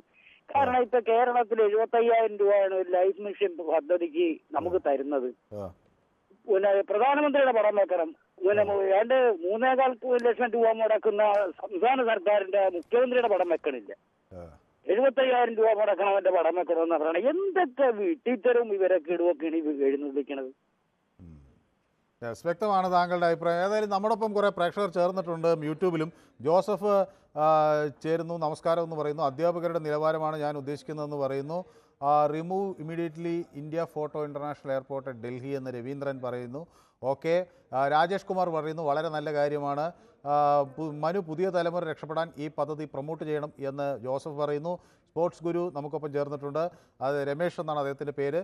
ഡ്രസ്സൊക്കെ എൻ്റെ അഭിനന്ദിക്കുന്നുണ്ട്. Thank you Ramesh. ഒന്ന് മലപ്പുറം പിന്നെ ആലപ്പുഴ ഒക്കെ തമാശയായി കണ്ടാൽ മതി എന്നൊക്കെ പറയുന്നുണ്ട്. ഓക്കെ, പ്രധാനമന്ത്രിയുടെ ഫോട്ടോ വെക്കണമെന്നാണോ അതോ PM ശ്രീ എന്ന് വെക്കണമെന്നാണോ? അതൊന്ന് ക്ലിയർ ചെയ്യണമെന്ന്. രണ്ടും വേണമെന്നാണ് ഞാൻ മനസ്സിലാക്കുന്നത്. ഏതായാലും PM ശ്രീ എന്ന് എഴുതുകയും അദ്ദേഹത്തിൻ്റെ പടം വേണം എന്നുമാണ് ഉള്ളത് എന്നാണ് ഞാൻ മനസ്സിലാക്കുന്നത്. ഓക്കെ, ജോസഫ് നമുക്കൊപ്പം ചേർന്നത് ഞാൻ നേരത്തെ വ്യക്തമാക്കി. ഷിജു കിരിയത്ത് ചേർന്നിട്ടുണ്ട്. കൃഷ്ണദാസ് പറയുന്നു NHMൻ്റെ 680 കോടി കിട്ടിയില്ലേ എന്ന് ഇപ്പോൾ വിലപിക്കുന്ന സർക്കാർ ഇതുപോലെ കമ്മ്യൂണിറ്റി ഹെൽത്ത് സെൻറ്റർ പേര് മാറ്റില്ല എന്ന നടപടിയിലൂടെയാണ് 1 വർഷം കഴിഞ്ഞ് നടപ്പിലാക്കി ഫണ്ടും കിട്ടിയെന്ന് പറയുന്നത്. അപ്പോൾ പേര് മാറ്റി ഫണ്ട് കിട്ടുക എന്നുള്ളതാണ് നിലപാടെന്ന് പറയുന്നു. ഓക്കെ, ഇവിടെ ആ പൈസ കിട്ടിയാൽ അതും വകമാറ്റി ചെലവാക്കും എന്ന് സുനിൽകുമാർ ആശങ്ക പ്രകടിപ്പിക്കുന്നു. ചിലരൊക്കെ ഹാപ്പി വിഷു എന്നൊക്കെ പറയുന്നുണ്ട്. ഓക്കെ, എല്ലാവർക്കും ഹാപ്പി വിഷു. എൻ്റെ അടുത്ത പ്രേക്ഷകൻ നമുക്കൊപ്പം ചേരുന്നത് മണിമലയിൽ നിന്നുള്ള നമ്മുടെ കൃഷ്ണൻകുട്ടിയാണ്. ശ്രീ കൃഷ്ണൻകുട്ടി, നമസ്കാരം. നമസ്കാരം. നമ്മൾ ഈ കാര്യം പരിഗണിക്കുമ്പോഴേ ഈ അടുത്ത കാലത്ത് വന്ന ചില വാർത്തകൾ മനസ്സിലാക്കണം. NCERTയുടെ സിലബസിൽ നിന്ന് പീരിയോഡിക് ടേബിൾ മാറ്റി. NCERTയുടെ സിലബസിൽ നിന്ന് പീരിയോഡിക് ടേബിൾ മാറ്റിയത് കേട്ടിട്ടുണ്ടോ? അറിഞ്ഞോ? അതുപോലെ ചാൾസ് ഡാർവിന്റെ പരിണാമ സിദ്ധാന്തം മാറ്റി. മഹാത്മാഗാന്ധി എങ്ങനെ കൊല ചെയ്യപ്പെട്ടു എന്നുള്ള പോർഷൻ മാറ്റി. അത് കഴിഞ്ഞിട്ട് RSSനെ നിരോധിച്ച കാര്യം സിലബസിൽ നിന്ന് മാറ്റി. ഇതൊക്കെ നമുക്ക് അറിയുന്ന കാര്യമല്ലേ, നമുക്ക് എല്ലാവർക്കും അറിയുന്ന കാര്യമല്ലേ? ഇതൊന്നും വായിച്ച് മനസ്സിലാക്കാത്തവരാണ് PM ശ്രീയുടെ ഫോട്ടോ വെച്ചാൽ എന്താ, എഴുതി വെച്ചാൽ എന്താന്ന് ചോദിക്കുന്നത്. അവര് വെറുതെ കാശൊന്നും തരത്തില്ല. അവർക്ക് കാശ് തന്നു കഴിയുമ്പം നമ്മുടെ സിലബസ് അപ്പം അവിടുത്തെ ഈ പറഞ്ഞ സാധനങ്ങൾ എന്തൊക്കെയാ സിലബസിൽ നിന്ന് മാറ്റിയിട്ടുണ്ടോ അതെല്ലാം നമ്മുടെ സർക്കാർ അതെല്ലാം സിലബസിൽ ചേർത്ത് തന്നെയാണ് പഠിപ്പിക്കുന്നത്. വിദ്യാഭ്യാസ മന്ത്രി പറയുന്നത് ഈ സർക്കാരിന്റെ. ഞാൻ പറയട്ടെ, അതൊന്നും നമുക്കറിയാവുന്ന കാര്യമല്ലേ. അപ്പൊ ഈ കാശ് തരുന്നവര് വെറുതെ കാശൊന്നും തരത്തില്ല. അവർക്കൊരു അജണ്ടയുണ്ട്. ആ അജണ്ടയും കൂടെ ഇതിനകത്ത് ഒളിച്ചു കിടത്തും. അതേ സമയത്ത് ഈ പൈസ തരാമെന്ന് പറയുന്നവരുടെ ശ്രീ കൃഷ്ണൻകുട്ടി അപ്പൊ CPI ആണല്ലേ? അല്ല, ഞാൻ അത് പിന്നെ പൊടി പറയാവേ. അത് പറയാം. ഞാൻ പറയുന്നത് എന്താണെന്ന് വെച്ചാല് ഈ പൈസ തരാമെന്ന് പറയുന്ന ഉത്തരേന്ത്യയിലെ മന്ത്രിമാരുണ്ടല്ലോ, അവരുടെയൊക്കെ സംസ്ഥാനങ്ങളിലെ സ്കൂൾ എങ്ങനെയാണ് നടക്കുന്നതെന്ന് ഗവൺമെന്റ് സ്കൂൾ ഇൻ UP-ന്ന് നിങ്ങൾ യൂട്യൂബിൽ പോയി സെർച്ച് ചെയ്യുക. ഗവൺമെന്റ് സ്കൂൾ ഇൻ ഗുജറാത്ത് നിന്ന് നിങ്ങൾ യൂട്യൂബിൽ പോയി സെർച്ച് ചെയ്യുക. UP-ലും ഗുജറാത്തിലും ഒക്കെ പോയിട്ടുള്ള ആളാണ്. അല്ലെന്ന് ഞാൻ നമ്മൾ പറയുന്നത് നമ്മൾ രണ്ടും കൂടെ സംസാരിക്കല്ലെന്ന് പറഞ്ഞു. ഇത് കുറെ പേര് കേൾക്കുന്ന കാര്യം. അവർക്ക് വേണ്ടിയിട്ടാണ് ഇത് പറയുന്നത്. ഇതിനെ പിന്തുണയ്ക്കുന്നവരും അതിനെന്താ കുഴപ്പമെന്ന് ചോദിക്കുന്നവരും ഇത് ചെയ്യണം. അതോടൊപ്പം സെർച്ച് ചെയ്താൽ നമുക്ക് കിട്ടും അവിടുത്തെ സ്കൂളിന്റെ അവസ്ഥ എന്താന്ന്. കന്നാലിക്കൂടിനേക്കാൾ മോശമാ. അപ്പൊ അവിടുത്തെ ഗുജറാത്തി ചാനലിൽ ഞാൻ കണ്ടതാണ്. അവിടെ നമ്മുടെ ആപ്പിന്റെ മന്ത്രി ഒരു സിസോദിയ ഉണ്ടായിരുന്നല്ലോ, മനീഷ് സിസോദിയ. അങ്ങേര് സ്കൂൾ സന്ദർശിക്കുന്നതിന്റെ സാധനം വീഡിയോ യൂട്യൂബിൽ കിടപ്പുണ്ട്. ആ ഒരു സ്കൂളിന്റെ ഗതി കണ്ടാൽ നമ്മുടെ നാട്ടിലെ കന്നാലിക്കൂടുതലും പറ്റാ. പക്ഷേ ഈ പദ്ധതി നടപ്പിലാകുന്നതോടുകൂടി ഇപ്പൊ അത് മാറൂലേ? അല്ലെന്നേ, അവര് അങ്ങനെ മാറൂല. അവരുടെ ഉദ്ദേശം എന്താണെന്നറിയോ? അവര് വിചാരിക്കുന്ന കാര്യങ്ങൾ നമ്മുടെ കുട്ടികളിലേക്ക് അടിച്ചു കയറ്റണം. അല്ല, ഇപ്പൊ എന്തായാലും ഈ 1 കോടി വെച്ച് 14,000 സ്കൂളുകളിലേക്ക് ഇത് രാജ്യമൊട്ടുക്ക് വരുമ്പോൾ അവിടെ കേരളത്തിന് മേടിക്കേണ്ട ആവശ്യമില്ല. നമ്മളെ കേരളം തന്നെ ഇപ്പൊ എന്റെ നാട്ടിൽ തന്നെ ഞങ്ങളുടെ നാട്ടിലെ ഒരു ഹൈസ്കൂളിന് വേണ്ടി 3 കോടി ഇവിടെ സർക്കാർ ചെലവാക്കി കഴിഞ്ഞു. ഹൈസ്കൂള് അതുപോലെ നിങ്ങളുടെ മനുവിന്റെ നാട്ടിലും ഒക്കെ നോക്കിക്കോളൂ. നമ്മുടെ എല്ലാവരുടെയും നാട്ടിലുള്ള സർക്കാർ സ്കൂളുകളൊക്കെ എല്ലാം മോഡേണൈസ് ചെയ്തില്ലേ, ഹൈടെക് ആക്കിയില്ലേ? ഇനി ആക്കാത്തുള്ളതിന് നടന്നുകൊണ്ടിരിക്കുകയാണ്. ഈ 1-2 വർഷങ്ങൾക്കകം ഇനി എവിടെയൊക്കെ കുറവുണ്ടോ അതും കൂടെ ശരിയാവും. അത് കാര്യമായ കുറവില്ലെന്നാണ് ഞാൻ മനസ്സിലാക്കുന്നത്. അതെല്ലാം ചെയ്ത് കോടി രൂപ ഓരോ സ്കൂളിനും നമ്മുടെ സർക്കാർ മുടക്കിയതിനു ശേഷം അവിടെ PM-ന്റെ ബോർഡും വെച്ച് PM-ന്റെ പ്രതിമയും വെച്ച് അല്ലെങ്കിൽ ഫോട്ടോയും വെച്ച് ഈ കാശ് നമ്മൾ ഈ പറഞ്ഞ് ചെലവാക്കിയതിന്റെ പകുതി അവർ തരുവുള്ളൂ. എന്നിട്ട് അവർ ഇതൊക്കെ ചെയ്യണമെന്ന് പറയുന്നത് വെറുതെ തരില്ല. അതിനുശേഷം അവർ പറയും നമ്മുടെ സിലബസും ഇങ്ങനെ ആക്കണമെന്ന് പറയും. ഞങ്ങൾ കാശ് തന്നതല്ലേ, അപ്പൊ ഞങ്ങൾ പറയുന്നേ പഠിപ്പിക്കാൻ പാടുള്ളൂ എന്ന് പറയും. അപ്പൊ നമ്മൾ എന്ത് ചെയ്യും? അപ്പോൾ നമ്മൾ ഈ പറഞ്ഞ ഗാന്ധി അസോസിയേഷനും ഈ പറഞ്ഞ കാര്യങ്ങളെല്ലാം നമ്മുടെ പാഠപുസ്തകത്തിൽ നിന്ന് മാറ്റേണ്ടി വരും. ചരിത്രത്തെ വളച്ചൊടിക്കേണ്ടി വരും. ഇപ്പൊ നമ്മൾ പാലക്കാട്ടൊരു സംഭവം കണ്ടില്ലേ? അവിടെ ഒരു കെട്ടിടം പണിയുന്നതിന് ആരുടെ പേരിടണമെന്നാ പറഞ്ഞേക്കുന്നേ? നമ്മുടെ രാജ്യത്തിന് ഒരു കോൺട്രിബ്യൂഷൻ ചെയ്യാത്ത ബ്രിട്ടീഷുകാരോടൊപ്പം നിന്നിട്ടുള്ള ആളിന്റെ പേര് അവിടെ ഒരു കെട്ടിടം ഉണ്ടാക്കുമ്പോൾ, സർക്കാരിന്റെ പൈസ കൊണ്ട് കെട്ടിടം ഉണ്ടാക്കുമ്പോൾ ആ ആളിന്റെ പേര് അവിടെ ഇടണമെന്ന് ഇപ്പൊ പ്രക്ഷോഭം നടന്നുകൊണ്ടിരിക്കുകയല്ലേ? ഞാൻ മറ്റു പ്രേക്ഷകർ കൂടി കാത്തു നിൽക്കുന്നതുകൊണ്ടാണ് അങ്ങയുടെ അഭിപ്രായം വ്യക്തമാണെന്ന് ഞാൻ വിചാരിക്കുന്നു. ഞാൻ കൺക്ലൂഡ് ചെയ്യാം. അങ്ങനെ എല്ലാ കാര്യങ്ങളും അവരുടെ മനസ്സിലിരിക്കുന്നതനുസരിച്ച് നമ്മുടെ പുതുതലമുറയിലുള്ള കുട്ടികളുടെ തലയ്ക്ക് അടിച്ചു കയറ്റാനുള്ള കാര്യങ്ങളൊക്കെ അതിന്റെ പിന്നാലെ ഇങ്ങി വരും. അല്ലാതെ വെറുതെ കാശ് തരുമൊന്നും ഇല്ലാരും. ഓക്കെ, വ്യക്തമാണ് താങ്കളുടെ അഭിപ്രായം. രാജഗോപാൽ എന്നോടൊപ്പം ചേരുന്നത് തിരുവനന്തപുരത്ത് നിന്നാണ്. ശ്രീ രാജഗോപാൽ, അങ്ങനെ നമ്മൾ ഭയക്കേണ്ടതുണ്ടോ? മറ്റൊരു രാഷ്ട്രീയ അജണ്ട വിദ്യാഭ്യാസത്തിലൂടെ കുട്ടികളിലേക്ക് വരും എന്നാണോ ഭയക്കേണ്ടത്? വിഷു ആശംസകൾ. വിഷു, ഹാപ്പി വിഷു. അപ്പോഴേ ഞാൻ ഈ വിഷയത്തെ കാണുന്നത്, ഈ വിഷയം ഈ ടേംസും റെഫറൻസും ഒന്നും നമുക്ക് വലിയ ധാരണയില്ല. ഉള്ള സത്യം പറയാനുണ്ട്. ഞാന് ഒരു വിദ്യാഭ്യാസ പ്രവർത്തകനല്ല. ശരി, ഞാൻ അങ്ങനെ ഒരാളെ കാത്തിരിക്കുകയായിരുന്നു. അങ്ങയുടെ ഒരു അഭിപ്രായം എന്താണെന്ന് അറിയണോ എനിക്ക്? അപ്പൊ അതിനകത്ത് വിദ്യാഭ്യാസ പ്രവർത്തകർക്ക് മാത്രം ഇതിനെ കുറിച്ച് പറയാവുന്ന, മാത്രമല്ല മാധ്യമങ്ങൾ ഇതിനെ സംബന്ധിച്ച് വ്യക്തമായി പലരും പല വീക്ഷണകോണുകളിൽ നിന്ന് പിന്നെ വിലയിരുത്തലുകൾ നടത്തുന്നുണ്ട്. അത് അറിയാമല്ലോ, മാധ്യമങ്ങൾക്ക് ഓരോ താല്പര്യങ്ങളുണ്ട്. അതുപോട്ടെ, എല്ലാവരും നിഷ്പക്ഷമാണ് എന്നൊക്കെ പറയുമെങ്കിലും ഓരോരുത്തർക്കും ഓരോ ഇതുണ്ട്. അപ്പൊ ഞാൻ രാഷ്ട്രീയ പാർട്ടി അതുപോലെയുണ്ട്. ഇപ്പൊ പ്രതിമ വയ്ക്കുന്നതിനോ ഫോട്ടോ വയ്ക്കുന്നതിനോ നമ്മൾ ആരും എതിരല്ല. പക്ഷെ നേരത്തെ ഈ നമ്മുടെ മണിമലയത്തെ സുഹൃത്ത് പറഞ്ഞ ഒരു ഭാഗമുണ്ട്. ഇതിനകത്തുകൂടി ഒളിച്ചു കടത്താൻ ശ്രമിക്കുന്ന സിലബസ് ഭാവി വാഗ്ദാനങ്ങളെ, നമ്മുടെ നാടിന്റെ സമ്പത്തുകളെ രൂപപ്പെടുത്തി എടുക്കുന്ന പിന്നെ സിലബസിൽ എന്താണ് കടത്തി വിടുന്നത് എന്നുള്ളത് പ്രധാനപ്പെട്ട പ്രശ്നമാണ്. ഇന്ത്യയിലെ ഏറ്റവും മെച്ചപ്പെട്ട വിദ്യാഭ്യാസ പദ്ധതി കേരളത്തിൽ ഇപ്പൊ നടന്നുകൊണ്ടിരിക്കുന്നതാണെന്നുള്ള കാര്യത്തിൽ ഒരു തർക്കമില്ല. ഒരു ഗവൺമെന്റിന്റെ മാത്രം പറയുകയല്ല, മിക്കവാറും നമ്മുടെ കേരളത്തിന്റെ എല്ലാ ഗവൺമെന്റുകളും ആ കാര്യത്തിൽ പങ്ക് വഹിച്ചിട്ടുണ്ടെന്നുള്ളത് സത്യമാണ്. പക്ഷേ ഇതിനകത്ത് പിന്നെ ഈ കാര്യത്തിനകത്ത് ഒളിച്ചു കിടത്തുന്ന ചില കാര്യങ്ങൾ പിന്നെ നമ്മൾ തിരിച്ചറിയണമെന്നാണ് എനിക്ക് അതിനെ സംബന്ധിച്ച് കൂടി പറയാനുള്ളത്.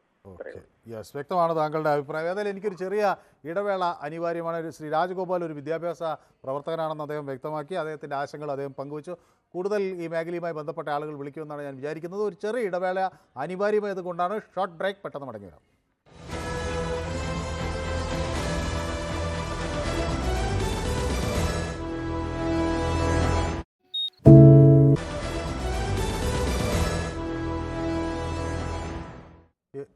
പൊതുവേദി തുടരുകയാണ്. നമ്മുടെ ഒരു പ്രേക്ഷകൻ സോംരാജ്, അദ്ദേഹം വളരെ പരിഹാസരൂപേണ എഴുതുന്നു, ഒരു കാരണവശാലും ഫോട്ടോ വെക്കരുത്, കേന്ദ്രത്തിൻ്റെ കാശും വാങ്ങരുത്, നമുക്ക് മദ്യം വിറ്റും ലോട്ടറി വിറ്റും കാശുണ്ടാക്കാം, കേന്ദ്രത്തിൻ്റെ ഒരു പൈസ പോലും വാങ്ങിക്കരുതെന്ന് പരിഹാസത്തോടെ പറയുന്നു.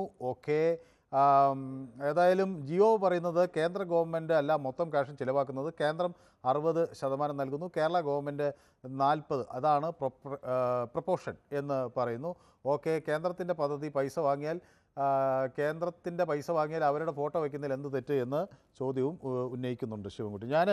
നമ്മുടെ ശശിധരൻ വയലാറിൽ നിന്ന് നമ്മുടെ സ്ഥിരം പ്രേക്ഷകൻ ചേർന്നുണ്ട്. ശ്രീ ശശിധരൻ, ഈ ആശങ്കയ്ക്ക് എന്തെങ്കിലും അടിസ്ഥാനമുണ്ടോ? അത് ഈ കേന്ദ്ര പദ്ധതി എന്ന തരത്തിൽ വരുമ്പോൾ ആ ഫണ്ട് തന്ത്രപൂർവ്വം വാങ്ങിച്ചെടുത്ത് ഇവിടുത്തെ വികസനത്തിന് ചെലവഴിക്കണം എന്ന ന്യായമാണോ അങ്ങേക്കുള്ളത്? അതോ ഇത് നമ്മൾ ശക്തമായി തിരിച്ചടിക്കണം എന്ന ന്യായമാണോ ഉള്ളത്? നമസ്കാരം മനു, ആദ്യമായി വിഷു ആശംസകൾ. Vishu, happy Vishu. Happy Vishu for your family.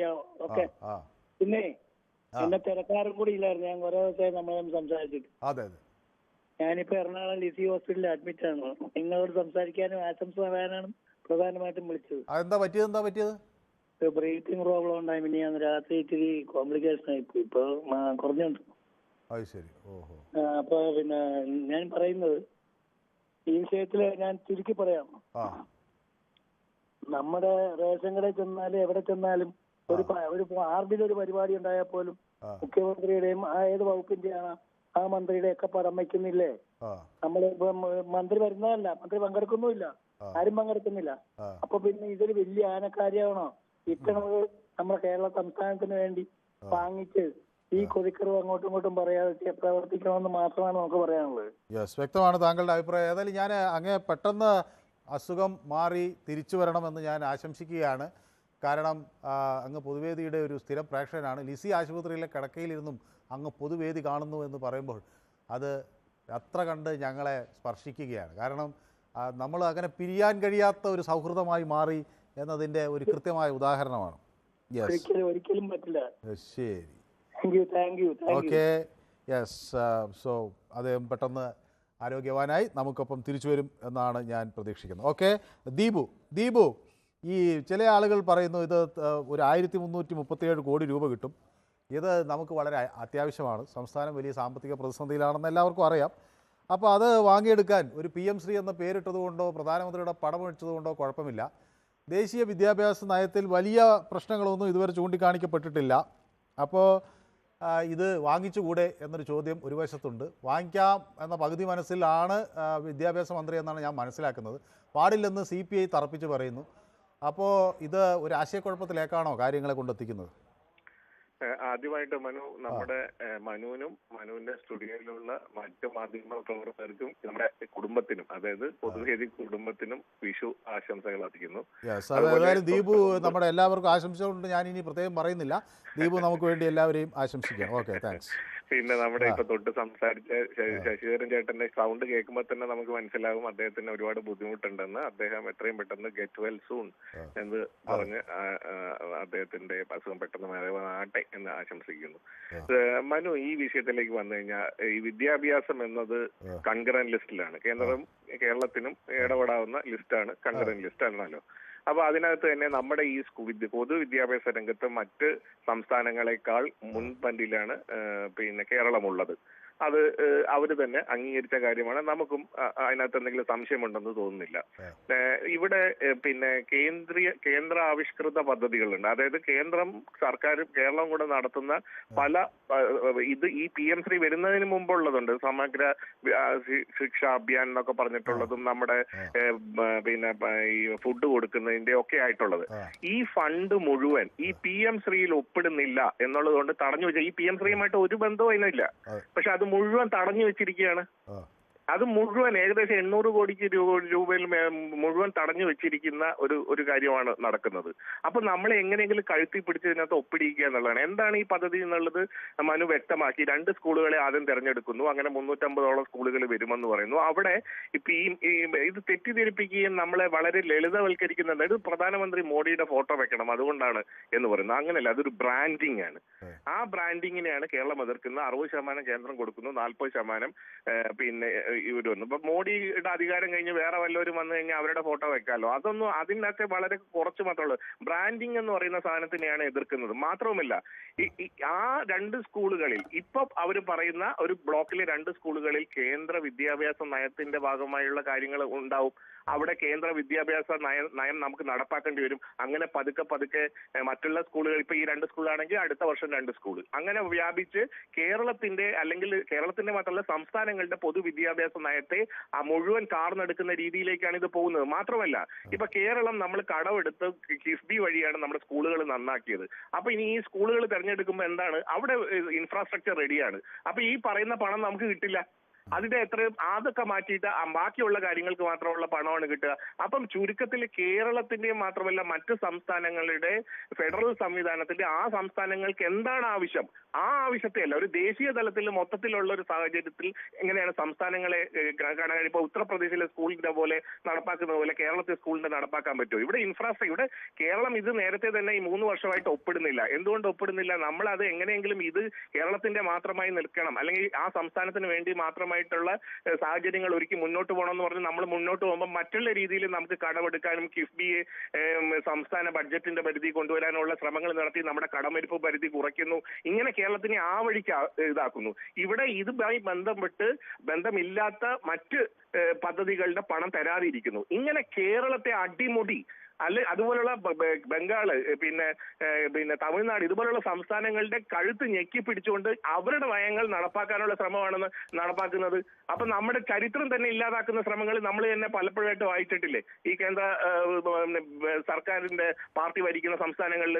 അപ്പൊ ഇതൊക്കെ തന്നെ നമ്മുടെ കേരള പൊതുവിദ്യാഭ്യാസത്തെ താറുമാറാക്കുന്ന ലെവലിലേക്ക് പോകുന്നു. അപ്പോഴും നമ്മൾ എന്താ ചെയ്യുന്നത്? നമ്മൾ ഈ 3 വർഷം പിടിച്ചു നിന്നു. ആ പിടിച്ചു നിന്നതുമായി ബന്ധപ്പെട്ട് ഇതിനെ എങ്ങനെ ഓവർകം ചെയ്യാം, ആ ഓവർകം ചെയ്യുന്നതിനുള്ള കൃത്യമായ നടപടി എടുത്ത് മാത്രമേ കേരള സർക്കാർ ഇതിനകത്ത് ഒപ്പിടുകയാണെങ്കിൽ ഒപ്പിടാൻ പറ്റുള്ളൂ. അല്ലെങ്കിൽ അതിന്റെ നയങ്ങൾ വെച്ചിട്ടേ പോകാൻ പറ്റില്ല. അല്ലെങ്കിൽ ഇവിടെ കോടതികളും കാര്യങ്ങളും ഉണ്ടല്ലോ. ഇത് ജനങ്ങൾ ഒന്നിച്ച് നമ്മുടെ സംസ്ഥാനത്ത് വേണ്ട രീതിക്കാണ് നിൽക്കേണ്ടത്. അല്ലാതെ പ്രധാനമന്ത്രിയുടെ ഫോട്ടോ വെച്ചു അതാണ് ഇതിന്റെ ഈ PM ശ്രീയുടെ ഏറ്റവും വലിയ പ്രശ്നം എന്ന് പറഞ്ഞു പോകുന്നത് ശരിയല്ല എന്നുള്ളതാണ് എന്റെ ഇത്. ഇനി മനുവിന് അതിനെപ്പറ്റി എന്തെങ്കിലും തിരുത്താനുണ്ടെങ്കിൽ തിരുത്താമല്ലോ. വ്യക്തമാണ് താങ്കളുടെ അഭിപ്രായം. ശ്രീജ എന്നൊരു പ്രേക്ഷക എന്നോടൊപ്പം ചേരുന്നു. ശ്രീജ എവിടുന്നാണ് വിളിക്കുന്നത്? തിരുവനന്തപുരമാണ്. ശ്രീജ വിദ്യാഭ്യാസ മേഖലയുമായി ബന്ധപ്പെട്ടാണോ പ്രവർത്തിക്കുന്നത്? ഞാൻ സംശയത്തിന് അതെ അധ്യാപിക. PMC എന്ന ഈ ബോർഡ് വെക്കുന്നതിൽ ഇവര് പരസ്പരം അങ്ങോട്ടും കലഹിച്ചിട്ട് കാര്യമില്ല. കാരണം അല്ലെങ്കിൽ ഇവര് സാറ് ഈ പൊതുവിദ്യാലയങ്ങൾക്ക് ഫണ്ട് കണ്ടെത്താനുള്ള മാർഗം കൂടെ പറഞ്ഞു കൊടുക്കണം ഈ കടമ്പിടുത്തം പിടിക്കുന്നത്. കാരണം സാറേ ഇത് കുട്ടികളുടെ ഈ ഒരു BRCയില് 2 സ്കൂള് ആ ഏകദേശം 336 സ്കൂളുകൾക്ക് കിട്ടുന്ന ആനുകൂല്യമാണ് ഇവർ ഈ അങ്ങോട്ടും ഇങ്ങോട്ടും ബഹുമാനപ്പെട്ട വിദ്യാഭ്യാസ വകുപ്പ് മന്ത്രിക്കൊക്കെ ഇതിനോട് ഒരുവിധം താല്പര്യം ഉണ്ടെന്നാണ് നമ്മൾ ഈ വാർത്തകളിലൂടെ അറിഞ്ഞത്. പിന്നെ ഈ CPI എന്തിനാണോ എന്തോ ഇങ്ങനെ ഈ കടുംപിടുത്തം പിടിക്കണമെന്ന് അറിയില്ല. മാത്രമല്ല സാർ ഇത് ഈ ഇതിനു മുമ്പ് പറഞ്ഞതുപോലെ ഇത് കൺകറന്റ് ലിസ്റ്റ് ആണ്. അതായത് യൂണിയന്റെ ഉണ്ട് സ്റ്റേറ്റിന്റെയും ഉണ്ട്. ഇതിൽ ഇവർ പറയുന്നുണ്ട് 60% വിഹിതം കേന്ദ്രത്തിന്റെയാണ്, ബാക്കി 40% നമ്മുടെ സംസ്ഥാനം വഹിക്കേണ്ടത്. ഇതിന് സിലബസിന്റെ പ്രശ്നം വരുന്നത് എവിടെയാണെന്ന് പക്ഷെ up to 10 SCRT ആണ് ഈ സിലബസ് ഒക്കെ കൈകാര്യം ചെയ്യുന്നത് അല്ലേ? അപ്പോഴത്തേക്കും മുഴുവനായിട്ടും ഇങ്ങനെ കേന്ദ്രത്തിന്റെ ഇവിടെ അടിച്ചേൽപ്പിക്കാൻ വേണ്ടിയാണ് ഇതാണെന്നൊക്കെ പറഞ്ഞുകൊണ്ട് ഇതിനെ ന്യായീകരിക്കുന്ന ആൾക്കാർ ഫണ്ട് കണ്ടെത്താനുള്ള വഴി ആദ്യം പറഞ്ഞു കൊടുക്കണം. കാരണം ഈ പൊതുവിദ്യാലയങ്ങളിൽ പഠിക്കുന്ന നമ്മൾ ഈ നഗരപരിധിയിലുള്ള സ്കൂളുകളുടെ കാര്യം മാത്രം എടുക്കരുത്. ഉൾനാടൻ അതായത് ഉൾപ്രദേശങ്ങളിലെ സ്കൂളുകളുടെയൊക്കെ അവരുടെ ഭക്ഷണത്തിന്റെയും കുട്ടികളുടെ ഗതാഗത സൗകര്യങ്ങളുടെയൊക്കെ അവസ്ഥ വളരെ മോശമാണ്. അങ്ങ് ഈ സ്വന്തം മക്കളെ CBSE-ലും ICSE-ലും ആയിട്ട് പഠിപ്പിച്ചിട്ടാണ് ഈ പൊതുവിദ്യാലയങ്ങളിൽ വന്നിരുന്നോണ്ട് ന്യായീകരിക്കുന്നത്. സിലബസിൽ എന്ത് ചെയ്യുമെന്നാണ് ഇവർ പറയുന്നത്. അത് നടപ്പാക്കാനായിട്ട് കേരള സർക്കാരിന് അധികാരം ഉണ്ടല്ലോ. ഇപ്പം ഏതെങ്കിലും NCERT-ൽ പറ്റുന്ന സിലബസോ അവരെ വെട്ടിക്കുറച്ചാലോ കൂടുതലായിട്ട് ചെയ്താലോ അതിനെ വീണ്ടും ആ സിലബസിന് മാറ്റം വരുത്തി പുതിയ ബുക്ക് ഇറക്കാനുള്ള അധികാരം നമ്മുടെ സംസ്ഥാന സർക്കാരിനുണ്ട്. പിന്നെ ഈ സിലബസ് സംസ്ഥാനത്തിലാണിത്. ഈ സാധാരണക്കാരുടെ കുട്ടികൾ പഠിക്കുന്ന സാധാരണക്കാരായ കുട്ടികൾക്ക് കിട്ടേണ്ട ആ ഒരു ആനുകൂല്യങ്ങളാണ് ഇവരെല്ലാരും കൂടി രാഷ്ട്രീയത്തിന്റെയും ഈ വളരെ വില കുറഞ്ഞ ഈഗോയുടെ പേരിൽ ഇല്ലാതാക്കുന്നത്. വ്യക്തമാണ്. ഏതായാലും പൈസ വാങ്ങിയെടുക്കുക എന്നുള്ളതാണ് തന്ത്രപരമായ നീക്കം എന്നാണ് ശ്രീമതി ശ്രീജ. അവർ വിദ്യാഭ്യാസവുമായി ബന്ധപ്പെട്ട് പ്രവർത്തിക്കുന്ന ആളാണ്, അധ്യാപികയുമാണ്. ശ്രീ ബിജു തിരുവനന്തപുരത്താണ് വിളിക്കുന്നത് അല്ലേ? നെയ്യാറ്റിൻകരയാണ്. ഹെഡ് മാസ്റ്ററാണ് അല്ലേ? ഹെഡ് മാസ്റ്റർ റിട്ടയർ ചെയ്ത ആളാണ്. നമുക്ക് എനിക്ക് പറയാനുള്ളത് നമ്മളിപ്പോ സ്കൂളുകള് ഇപ്പോ 7-8 വർഷമായിട്ട് ഈ സ്കൂളുകളൊക്കെ നല്ല മെച്ചപ്പെട്ട സ്ഥിതിയിലാണ് നമുക്കിപ്പോ നടന്നു വരുന്നത്. അപ്പോ പലപ്പോഴും നമുക്ക് ഈ ഒരിക്കലും ഇല്ലാത്ത നിബന്ധനകളാണ് ഇപ്പോ കേന്ദ്ര സർക്കാർ ഈ പൈസയ്ക്ക് വേണ്ടി, അതായത് ഈ കേന്ദ്ര ഫണ്ട് ലഭ്യമാക്കാനായിട്ട് മുന്നോട്ട് വയ്ക്കുന്നത്. അത് വളരെ വലിയ അനീതിയാണ്. കാരണം ഓരോ ദിവസത്തെ PM ഇത് ഒരിക്കലും ഇല്ലാത്തതല്ലേ. ഒരു പ്രൈം മിനിസ്റ്ററിന്റെ പടം വെക്കുക എന്ന് പറഞ്ഞാൽ അതിനർത്ഥം എന്താ? ഒരു ഇലക്ഷൻ പ്രചരണം പോലെ അല്ലേ? ഒരിടത്ത് നയനാരുടെ പടം അല്ലെ, നമ്മളെ നയനാരുടെയോ അല്ലെങ്കിൽ ഇപ്പൊ മുഖ്യമന്ത്രി പിണറായി വിജയന്റെ പടം ഒരിടവും വച്ചിട്ടില്ലല്ലോ. ഒരാളെ പടവും വച്ചിട്ടല്ല നമ്മള് സ്കൂളുകൾ മെയിൻറ്റെയിൻ ചെയ്തിട്ടുള്ളൂ. ഇപ്പൊ സ്കൂളുകളൊക്കെ നല്ല മെച്ചമാക്കി. 5 സ്റ്റാർ ഹോട്ടലിനെക്കാളും ആണോ തോന്നിപ്പിക്കുന്ന രീതിയിലാണ് സ്കൂളിന്റെ കമാനങ്ങളും എല്ലാം നല്ല ഭംഗിയാക്കിയത് സ്കൂളുകളെ. അപ്പൊ ഒരാളുടെ പടവും വെച്ചില്ലല്ലോ. അപ്പൊ ഇത് അനാവശ്യമായ നിർബന്ധമാണ്. പക്ഷെ എന്റെ അഭിപ്രായം തന്ത്രപൂർവ്വം ഈ പൈസ വാങ്ങിച്ചെടുക്കുക എന്നുള്ളതാണ് ഏറ്റവും പ്രധാനം. കാരണം നമുക്ക് ക്യാഷിന് പകരം വയ്ക്കാൻ വേറൊന്നും തന്നെ ഇല്ല. പൈസ എങ്ങനെയെങ്കിലും വാങ്ങിച്ചെടുക്കുക. ആരെ പടം വേണമെങ്കിൽ ഇതിനെ കുറിച്ച് നല്ല പ്രചരണം നടത്തുക. ബഹുജനങ്ങളെ ബോധ്യപ്പെടുത്തിക്കൊണ്ട് അദ്ദേഹത്തിന്റെ വയ്ക്കണമെന്നുണ്ടെങ്കിൽ പടം വെച്ചിട്ട് വാങ്ങാം. അപ്പൊ ആൾക്കാർ വളരെ പുച്ഛത്തോടെ നോക്കുകയുള്ളൂ ആ പടം അങ്ങനെയാണെങ്കിൽ. അത് അത്രയും മോശമാവണമെന്ന് ഇവരുടെ സംസ്ഥാനത്തെ BJP അവരെ ഉപദേശിക്കണമെന്നാണ് എനിക്ക് പറയാനുള്ളത് യഥാർത്ഥത്തിൽ. കാരണം ഇത്രയും മോശമായിട്ട് നമ്മൾ ആ പടം അവിടെ വേണ്ടയോ എന്നുള്ള കാര്യം ഇവിടെ സംസ്ഥാനത്തെ BJP-ക്കാര് ഒന്ന് ആലോചിച്ചിട്ട് വേണം ഇത് അവരെ ഉപദേശിക്കാൻ. കാരണം അത്രയും മോശമായിട്ട രീതിയിലാണ് അവര് ഇപ്പൊ നിബന്ധന വച്ചിരിക്കുന്നത്. ഒരാളുടെ പടം വെച്ചാലേ തരുള്ളൂ എന്നുള്ള, ഇതാണ് എന്റെ അഭിപ്രായം. യെസ്, വ്യക്തമാണ്. ഏതായാലും അത് അദ്ദേഹം റിട്ടയേർഡ് അധ്യാപകനാണ്, സ്വാഭാവികമായും വിദ്യാഭ്യാസ മേഖലയുമായി ബന്ധപ്പെട്ട് പ്രവർത്തിക്കുന്ന ആളാണ്. ഷിജു കുര്യത്ത് ദീപുവിനെ പിന്താങ്ങുന്നുണ്ട്. AK കൃഷ്ണൻ കൊല്ലത്ത് നമുക്കൊരു പ്രേക്ഷകൻ ചേരുന്നു. സജി എന്നാണ് പറഞ്ഞത്. ഷാജി, ശ്രീ ഷാജി കേൾക്കാമോ? കേൾക്കാം. ശ്രീ ഷാജിക്ക് എന്ത് തോന്നുന്നു? ചില ആളുകൾ പറയുന്നത് തന്ത്രപരമായി ഈ പൈസ വാങ്ങി എടുക്കുകയാണ് ബുദ്ധിപരമായ നീക്കം. ഇത് വേറെ ചിലർ പറയുന്നു ഇത് നമ്മുടെ പാഠ്യപദ്ധതിയെ ബാധിക്കാൻ സാധ്യതയില്ല, ദേശീയ വിദ്യാഭ്യാസ നയം അതിനെക്കുറിച്ച് പറയുന്നില്ലല്ലോ എന്നൊക്കെയാണ്. അപ്പോൾ ശ്രീ ഷാജിക്ക് എന്ത് തോന്നുന്നു? ഈ പടം വെച്ച് പണം വാങ്ങുന്നതാണോ ബുദ്ധി? വിഷു ആശംസകൾ. വിഷു. Okay, happy Vishu. പിന്നെ ഇത് ബ്രാൻഡിങ് എന്ന് പറയുന്നത്, ബ്രാൻഡിങ് പല തരത്തില് പിന്നെ ഇത് ഇംപ്ലിമെന്റ് ചെയ്തുകൊണ്ടിരിക്കുകയാണെന്ന് നമുക്കറിയാം. ഹെൽത്ത് സെന്ററിലായാലും ലൈഫ് മിഷനകത്തായാലും. അതുപോലെ തന്നെ ബ്രാൻഡിങ് നടത്തിയിട്ട് പിൻവലിച്ച ഒരു സാധനമുണ്ട്, കോവിഡിന്റെ പിന്നെ സർട്ടിഫിക്കറ്റ്. അതെന്തിനാ പിൻവലിച്ചെന്ന് നമുക്ക് മനസ്സിലാവുന്നില്ല. അപ്പൊ ഇതെന്ന് പറയുന്നത് നേരത്തെ ഒരു മാഡം പറഞ്ഞതുപോലെ പിന്നെ എപ്പോഴാ ഈ സിലബസ് കേരളത്തിന് നിശ്ചയിക്കാൻ കഴിയുമല്ലോ. അപ്പൊ പൈസയൊക്കെ പിന്നെ ഒരു ഇത് ഒപ്പിട്ടു, അവസാനം ഈ സിലബസിൽ നിന്ന് അവർ പറയുന്ന സിലബസ് തന്നെ ഉൾപ്പെടുത്തി, നേരത്തെ കൃഷ്ണൻകുട്ടി എന്ന് പറയുന്ന ഒരാൾ പറഞ്ഞതുപോലെ ഈ പറയുന്ന ഗാന്ധിജിയുടെ അസാസിനേഷനൊക്കെ ഒഴിവാക്കിക്കൊണ്ടുള്ള സിലബസ് വരുമ്പോൾ അത് പഠിപ്പിച്ചില്ലെങ്കിൽ പൈസ തരത്തില്ല എന്നുള്ള തീരുമാനം ഉണ്ടാക്കത്തില്ല എന്ന് ആ മാഡത്തിന് ഉറപ്പുവരാൻ പറ്റുമോ?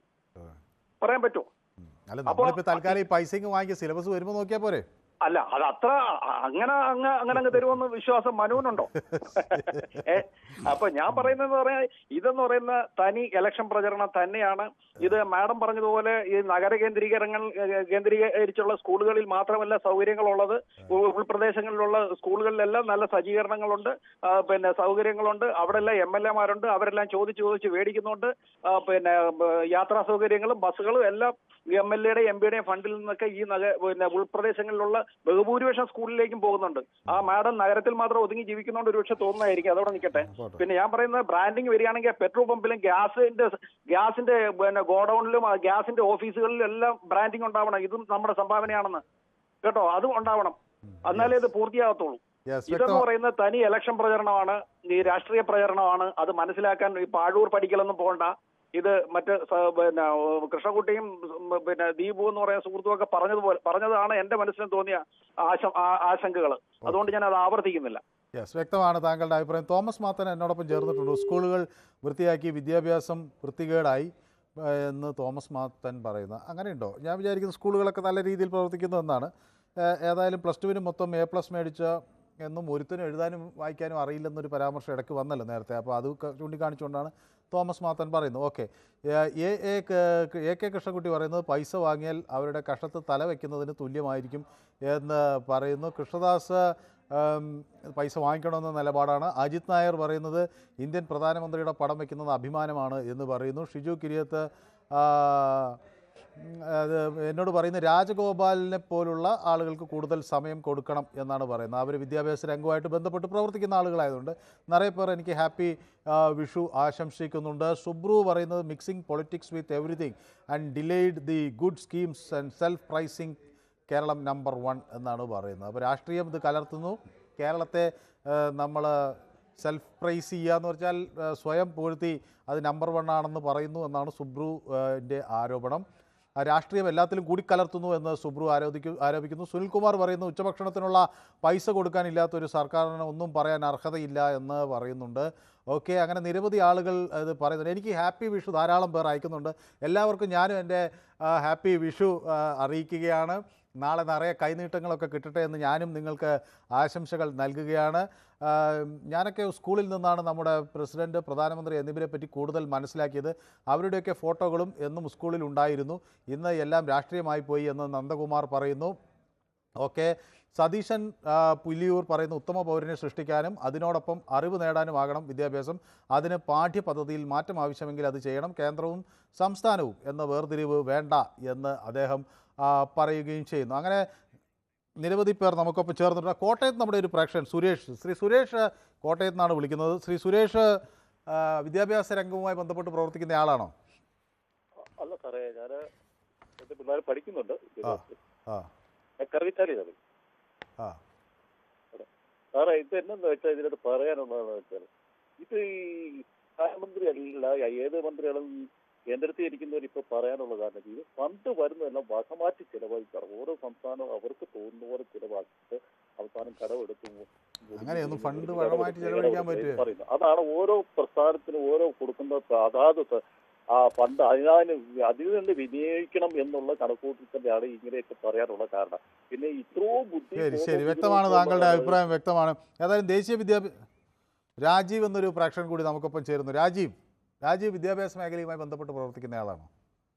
മേഖലയായിട്ട് ബന്ധമൊന്നുമില്ല, പക്ഷേ എനിക്ക് വിഷു ആശംസകൾ മനസ്സാറുണ്ട്. Okay, thank you.